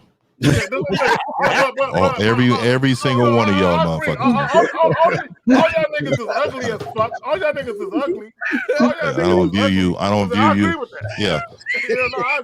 I can point out that you guys are good men. I mean, you guys are good men in your life. But that's where it stops. This nigga 1950 come out of a coma and shit. He like, fuck y'all niggas. Yeah, we got more calls. All right, Nez, take it easy, man. We appreciate your call, man. Let me just make this point real quick. A lot of you guys, when you get rejected by women, you're not getting rejected because of how you look. You're getting rejected because of how you act. Okay, I need you guys to understand that. Because there's this misinterpretation and this fallacy that when you get rejected by women, it's because you don't look a certain way. That's not fucking true. Now, is it true sometimes? Of course it is. You don't look the part. But a lot of times it's because of the way that you act, your behaviors, the way that you conduct yourself, your presentation. You don't present yourself like the guy that's that guy. So women are like, why should I fuck with you? See, and this is a problem that I got with niggas that be worried about a woman's body count. Do y'all know that women are real selective? Regardless of how promiscuous a woman may be to you, they selective. They picky and choosy about who they fuck. Because they only want to fuck motherfuckers that they sexually attracted to. So if they ain't fucking you, that means you ain't presenting that. What does that say about you? Yo, True Savage is funny as hell. Let's get to these calls real quick. Let's go. Let's go, man. Let's go with it. All right, 818. You're on live with the Real Game No Theory panel. What's up? 818. Good morning, gentlemen, or afternoon. What's up? You hear me? Yeah, we got you. Go ahead. Hey, I just want to say God bless the Sunday sermon and all 6 of you. I consider you guys my mentors and stuff. And let me just get right to it. So it's kind of hard for me to bundle this in the question in a way. It's nothing about, well, at least in terms of women relationship, but it's more about business. So my thing is, I just found, because I'm trying to make clothing, apparel, and I found someone who's able to do it for me. And I've been trying to find someone who can make my stuff happen for over 4 months. So now that I found someone, I have acquaintances who I know for sure that they're going to be like, oh, well, hook us up, right? So it's not that I worry about like them outdoing me, outshining me or whatever. You worry about it. Just that now I understand the fact that why some people, charge for advice, because it's like, man, like, the sacrifice, the time and everything. And it's like, I'm just like feeling like, oh, I'm going to just give them kind of like a supplier. Wait, what's your question? You're all over the place. What's your question? So his basic thing is he took the time and the effort to find a connect to build, I guess, like a t-shirt business or some shit like that. So he knows that his homies is going to ask him for the hookup, and he's thinking to himself, well, why should I give them my supplier's information? And I took so much time and sacrifice to find the supplier. All right. I got a good answer. I'll go after you guys. I got a good answer. All right. I'll say this right now. I don't give away free game to anybody. I've given away nuggets of free game, but there's a point where I'm not like, even like I just learned how to edit videos. I do all my thumbnails, everything, but I had to do so much research to find out the best one for me. I'm not giving that away to any of these dudes on the panel or nobody. If they were to ask me, yo, dog, what do you, I'm gonna be like, hey, bro, book a session. Cause you know how long it took me to actually fucking know that shit? Like, I'm not just giving it away. I'm not giving that shit away. So, and this is why I don't fuck with family. Hey, you ain't getting no free therapy from me either, motherfucker. You're gonna have to go to the website, book a session, $500. I'll fuck with you. So, so look, nobody on this panel could ask me for anything. If they've already asked, they already got free game. Anything outside of that, $500 an hour, baby. All right, so caller, tell your homeboys to book a session or to pay you for the information. All right. That's my mother. Yeah, and it's not even. Hey, Steve loves it because that motherfucker's selfish like me. And here's the thing: it's a healthy selfishness. Do you know I'm up all night? Steve is up all night in that motherfucking dungeon working on videos. That motherfucker don't sleep. I bet you Steve don't sleep at all, bro. I already know Steve don't sleep. I gotta ask so like me. So he's still on the line. Yeah, I want to ask him: are you not trying to give the person a connect because you're like, yo, stop bugging me because you're a lazy motherfucker and you just trying to get free game, or are you doing it because you don't want the quote unquote competition? Which one is it, or is it both? Oh no, it's like I stated from the beginning. It's like I'm not worried about like them if they outsell me or whatever. I don't care about that. The thing that just bothers me is that like I've gone so out of my way and they know it, and then all of a sudden I just give it away and make an effort. The connect. You know, that's the part where I'm just like, nah, I don't know about that. Don't get a connect away. Don't give it to him, bro. Your answer's already there. You already know what you want to do, so just don't give it to him. Yeah, watch or charge them a rate to give them the knowledge you got. Tell them, hey, listen, part of my business is if I give any kind of counsel, it has to go through consultation only. Yeah, if you tell them that, dude, be a businessman, bro. Fuck your friends, man. Hold on 1 second though. Hold on. Caller, have you tested out the product from this connect yet? Please say yes. I barely went to the shop yesterday. So you don't whoa. So you don't even know if this connect is actually providing good product that can make you money yet. You don't even know that part yet. No, Miles. Like I'm telling you, I went to his place. I saw his stuff. I saw images that even admitted were like low quality work that to me were not bad at all. No, so but bro, what up, bro? You're not hearing me. I'm saying, have you implemented the product into your business yet? No. Which product? Are you making money off of this product? Yes or no? Are you currently making an income off of this idea and this product? Oh, no, well, that's the thing. I've been trying to find someone who's able to do. Why are you wasting our time with this fucking man? So why are you worried about this other shit when you ain't even doing it yet? And another thing I'm going to throw out there is I'm gonna throw this to you, caller, too. When you can't tell the closest people to you no, you're definitely not going to tell that woman no. So you need to learn how to understand where the strongest men will turn their full back even to their own mama if it's in the benefit of themselves. I'm telling you right now, you're going to have to be a strong man to understand what that means. Yeah, all these people around you, better have value for you. Otherwise, there's no reason to have them around. Bro. They're gone. He's creating a fairy tale. He's talking about something that hasn't even happened yet. Right. He conjured up a whole fucking story. Caller, let me tell you something right now. This conversation hope is real. This conversation more to your insecurity than anything else. You understand? This conversation speaks a lot more to your insecurity than anything else. Your friends have nothing to do with what's going on in your mind right now because you haven't really done anything yet, and you're so insecure about what you think or feel might happen. Right. Mm-hmm. You understand, bro? His friends are on the couch eating Lay's right now. They're eating Lay's chips on the couch right now. Talking around, hey, They don't motherfucker, give give a me your fuck. connect real Yeah. quick, motherfucker. Yeah. They don't give a fuck. Wait, go ahead.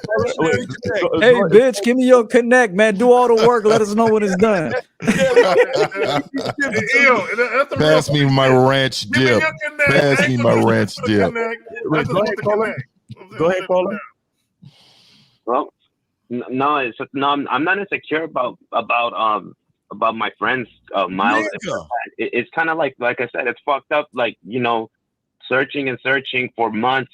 What does that have to do with You sound like some emotion. You sound like you got a lot of emotion to tie to the connect. Who cares, bro? Just You're not. You're not. This is not Narcos. This is not Narcos, bro. Your connect doesn't matter right now.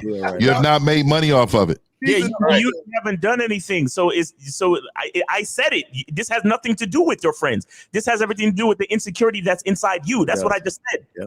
Right. Just work on your shit and call it a day. Why are you worried about this shit? Bleeding between your legs. And another piece of advice is stop telling everybody all your plans before you actually put them into motion.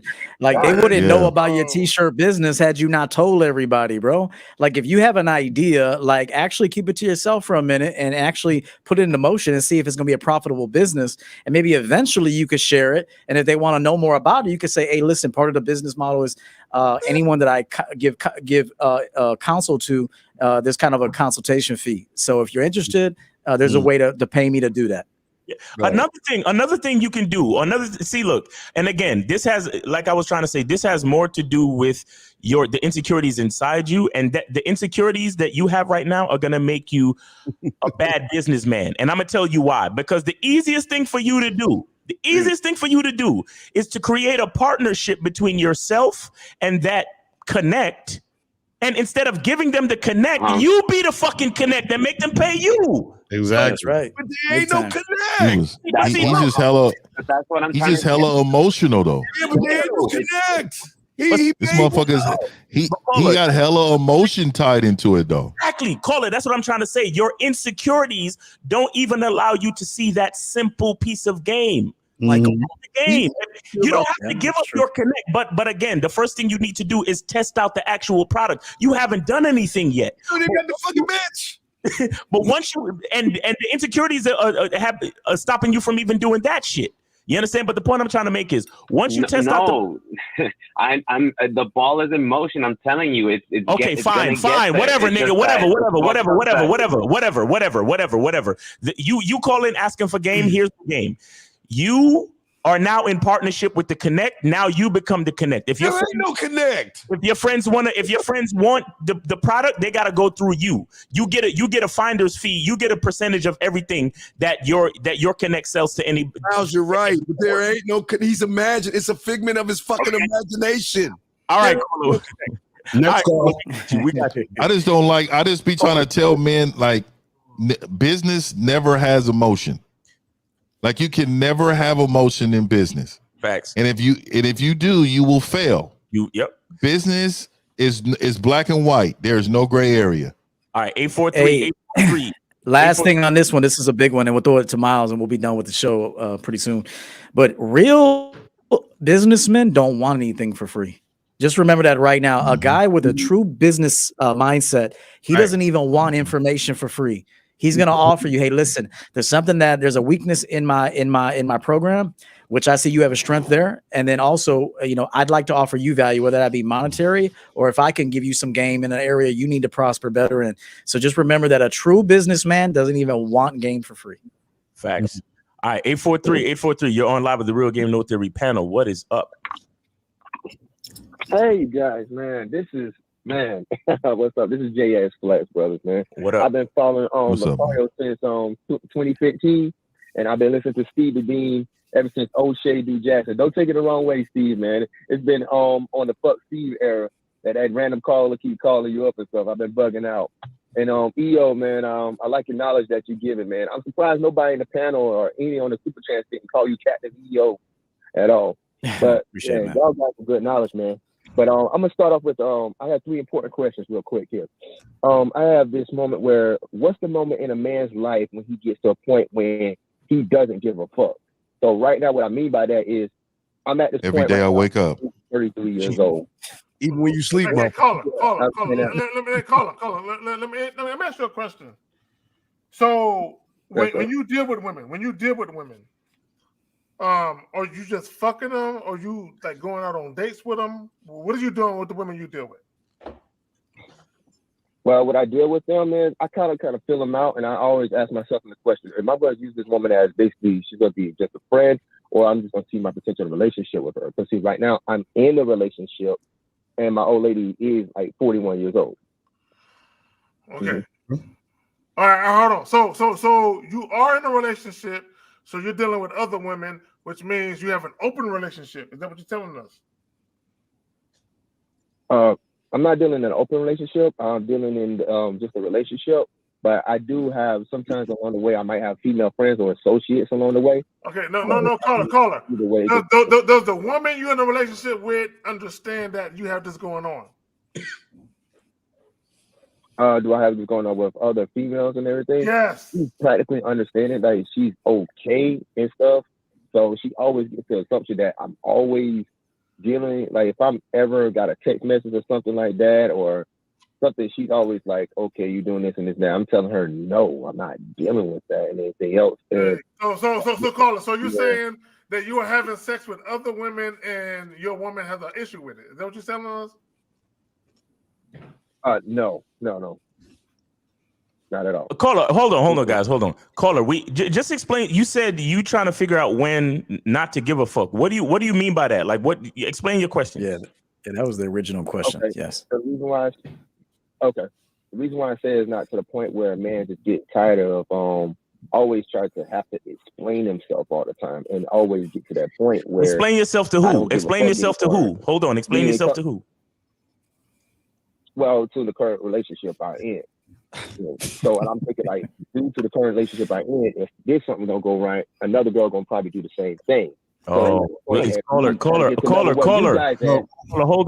Hold on. You sound very afraid and very scared. I want you to know that this is a safe space. I want you to calm down. I want you to get out of your emotions for a second and try to think logically. All right, you guys got it. Wait, caller. So you're saying that the women that you're dealing with, they're giving you like some type of pushback on you just like being who you want to be? Sort of like that, because how I've been raised around this whole area. So I'm trying to get to the level where you guys at right now. It's just like, listen to Lucario. Listen to your own.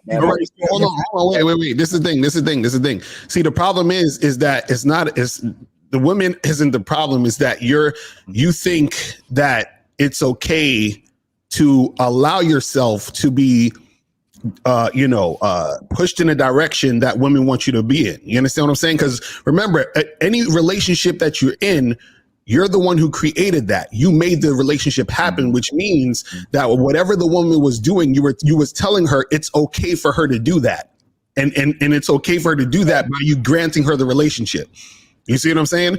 So my question to you is, why would you give a woman, because you said you're in a relationship right now, right? Yes. Okay, now, how long you been with this woman? How long you been with her? Been with her for about like a year and 1 month. Okay, now, this chick, has she... I don't know how people remember. I never remember that shit. So in this relationship, is the woman you're with, is she telling you like not to be yourself or don't act this way or don't say that? Is she doing that? No, but she wants me to just keep, speak up, communicate and everything. She's telling you that shit? Jesus, you have to, bro. Jesus. Wait. What do you mean by speak up and communicate? What did she say about that specifically? Like speak your mind and stuff. Sometimes I'll be like, okay, she'll say some certain stuff and everything and get on me about it, and I just have to be calm with it, and I'm just gonna be real calm with it. You're way too emotional, man. It sounds like you're hella emotional. It sounds like she's really like men. What we do is we hit each other in the chest or something when they being soft. Yeah, so she basically just hit you in the chest and told you to man up, bro. Communicate. Yes. Remember, any form of disrespect from a woman, in my book, is justified. Right, but here's my thing. In my book, it's justified. It just shows you need to lead better, because if you are shooting from number one, if you are selecting in direct accordance with who you are and what you want, you'll actually need to lead a little less because she's already on page with what you want. I want to tell guys this. I got a video coming out. The more you actually have to micromanage a woman, the poorer your selection was. Okay. The poorer your selection was to begin with. And then also I need him to understand that the nature of his question, I'll throw it to Steve. People who say that I don't give a fuck actually care the most. Okay. So the desire to actually not give a fuck just means that you care a lot. Okay. And so let me ask you a question. Do you have an Android phone? Android? Yes, I'm talking to the on you right now. Mm-hmm. Okay. Do you think Android cares what their customer base thinks of the phone? No, the fuck they don't. That's incorrect, like a motherfucker right there. They absolutely care what their customer base thinks of the functionality of the phone, the camera quality, the video, the overall presentation of the phone, how it feels in their hand. All of this goes through trial runs and tests. And then each year that another phone comes out, they try to make it better than the version before it. Would they make money if they said, we don't give a fuck what our customer base thinks? Well, here's the thing. I'll take that L on that. Wait, caller. Here's the thing that you're lying, and this is the problem with you guys. You sat there and just said you listened to us, right? Am I correct? You say you listened to us, right? Right? Yes. Okay. What you know why that's the problem with you and a lot of you guys? Because all we are giving you is crumbs. You ain't getting game. The game you're going to get is when you get off your lazy fucking ass and get one of these motherfuckers to coach you. You cannot learn. You can't listen to this show and think you're going to learn game because all these mentors on this panel is not giving that shit away for free. You think what you hear is game? This is crumbs, man. When are you going to get off your lazy ass and get one of these guys to coach you instead of sitting around and watching videos? Because you ain't learning shit by watching videos. You always been telling you better fucking invest. Because if you're not investing yourself, then you should be exactly where the fuck you are right now, sir. Hey, and for the chat room, real quick, to say that, that any business doesn't care what their customer base thinks, you're not a businessman. Yeah, you're not a businessman, and you're not a good leader as a man for a woman if you say that I give zero fucks about what she thinks. If she is resisting what you're saying, you selected the wrong woman, which that falls on you. I think there's a difference between saying you give zero fucks about what she think versus because the thing is you shouldn't necessarily care about what the woman thinks in general, but that means that your choice of woman to deal with should align with what you care about as a man. You see what I'm saying? All right. So let me ride the wave. Real quick. So that's why I was saying. That's why I wanted to ask him. What made you make this woman your girlfriend? Like you chose this woman to be in your life in this position, which means that you're basically saying, I agree with having this type of woman or having this type of situation in my life. So that means that you made a choice to be able to interact with a woman who's going to be coming at you in a way that you don't necessarily like. You see what I'm saying? Okay. So let me say this, because I came back in on the back end. Hold on, caller, give me a second. I came back in. I stepped away for a moment. So what EO said, EO's right. What L said, Lucario is absolutely right. Let me just say this, and I'm gonna piggyback off of it. At the end of the day, you should have a certain way that you like to conduct your life. Right. And anybody you invite in it, they should go with the flow of it. Anyone that goes against the grain of it, get rid of them. Okay, including women, including family. Sometimes you gotta stop fucking with family because you're like, we don't jive. I can love you from afar. So let's bring it back to women though. You know what I'm saying? I'm not saying automatically just get rid of a woman because you don't jive with your fucking vision. Have you presented your vision to her appropriately? But he can't. You're right, but he can't because he ain't got no tutelage. That's the point we're trying to make. It doesn't matter. Everybody, all y'all saying, is absolutely right. But it's not going to stick until you get your lazy fucking ass under the tutelage of one of these motherfuckers. And I say that with love and it, guys. Motherfuckers, you got to go to E. You got to go to 50. You got to go to Zag. You got to go to Miles, Lucario. Sorry, I'm pointing. But you don't want to do that. But everything we're saying is right. Then, okay, I'm just saying that's not going to work. No, Steve, I hear you. But all of us talk about manhood. We talk about, hold on real quick, and you can have it. See, this is the problem with a lot of niggas that watch what we watch. All they do is they take the icing off the cake and they say the icing is all they represent. But the cake is the ingredients, it's the batter, it's everything that actually makes the cake. It's the egg, it's the time consumed. So if you listen to us really talk and we break shit down, we talk about manhood. We talk about self-accountability, responsibility. We talk about loving yourself and giving a fuck about who you are. And then when you go out in the world, you represent that to the world, and then you say, world, if you're gonna fuck with me, this is what I expect for you to bring to my situation. If you don't, it don't matter if it's a bitch or a dude. If you don't bring a certain situation, if you don't conduct yourself or act in a certain way around me, then I can't fuck with you. It don't matter if you're just a dude I want to have a drink with and I'm cool with that, or if you're a bitch I'm just want to have sex with. If you don't conduct yourself in a certain way, I can't fuck with you.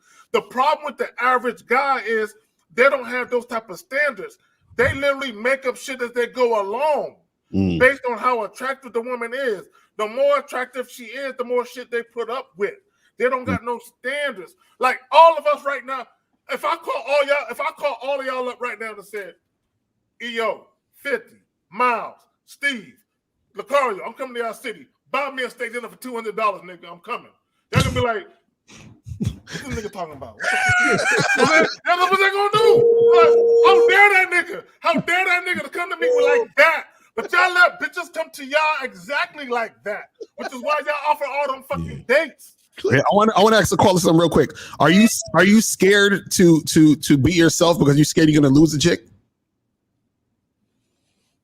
You're right. I'm in it. I'm in it. Like Terrified. That's fucking sad, man. That's why I told him to calm down. It's a safe space. I'm gonna tell you like this. He said safe space. DVD's book or whatever. He said you got to get the bitchness out of you, and he's right about that because I gotta get off my lazy ass. Because see, I'm gonna take all these crumbs from any other man on this panel or whether they're on YouTube or stuff like that. But it's up to me to go ahead and say I gotta get some real deal one-on-one personal coaching about this shit.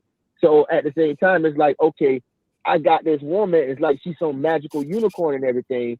But there's plenty of billions of women out there. There's probably like 17 to 1 for one man. Like seriously. Hey, listen, man. Listen, I gotta say something to this guy. This is my last part. It's my last part. I gotta roll, but I want to tell this guy something. This is gonna sound unusual, but a real man is not running from pushback from a woman. And in many cases, pushback from a woman is good information because it's showing you where you're weak. Understand this right now. I actually think, and disrespecting is an opinion, because you could actually hear me talk and then a woman tells you something and now automatically you think you're being disrespected. Disrespect is going to be how you see disrespect. If you know, and listen, if a woman has every right that if she's allowing you to fuck her, if you're going to be her man and everything, she has every right within that relationship to challenge you. I'm sorry. A man who runs from challenge is not a strong man in my book. A man that understands that a woman needs to challenge him sometimes so he can lead her even better. Not to mention, do you realize that some women actually teach you how to be a better man? Some women will hold you accountable for shit that you promised 6 months ago that she never lost sight of. And she's like, yo, no. 6 months ago, you told me this was how it was going to be if we were going to be together. Now it's your opportunity to demonstrate if you're a man about your word. So I'm going to tell you this right now. Running from a bitch just because she offers a little pushback means that you got some work to do, my friend. And so, and I'll just say this in conclusion, since we're 6 coaches kind of individually representing our brands. If you choose one of these guys, you got to stick with that dude. If you choose the man mindset, don't watch me, man. I'm telling you right now, don't watch me, because there's going to be differences in the approach, which is confusing and putting your coach at a disadvantage. So anyone that hires the man mindset, please do not watch me. Unsubscribe to me.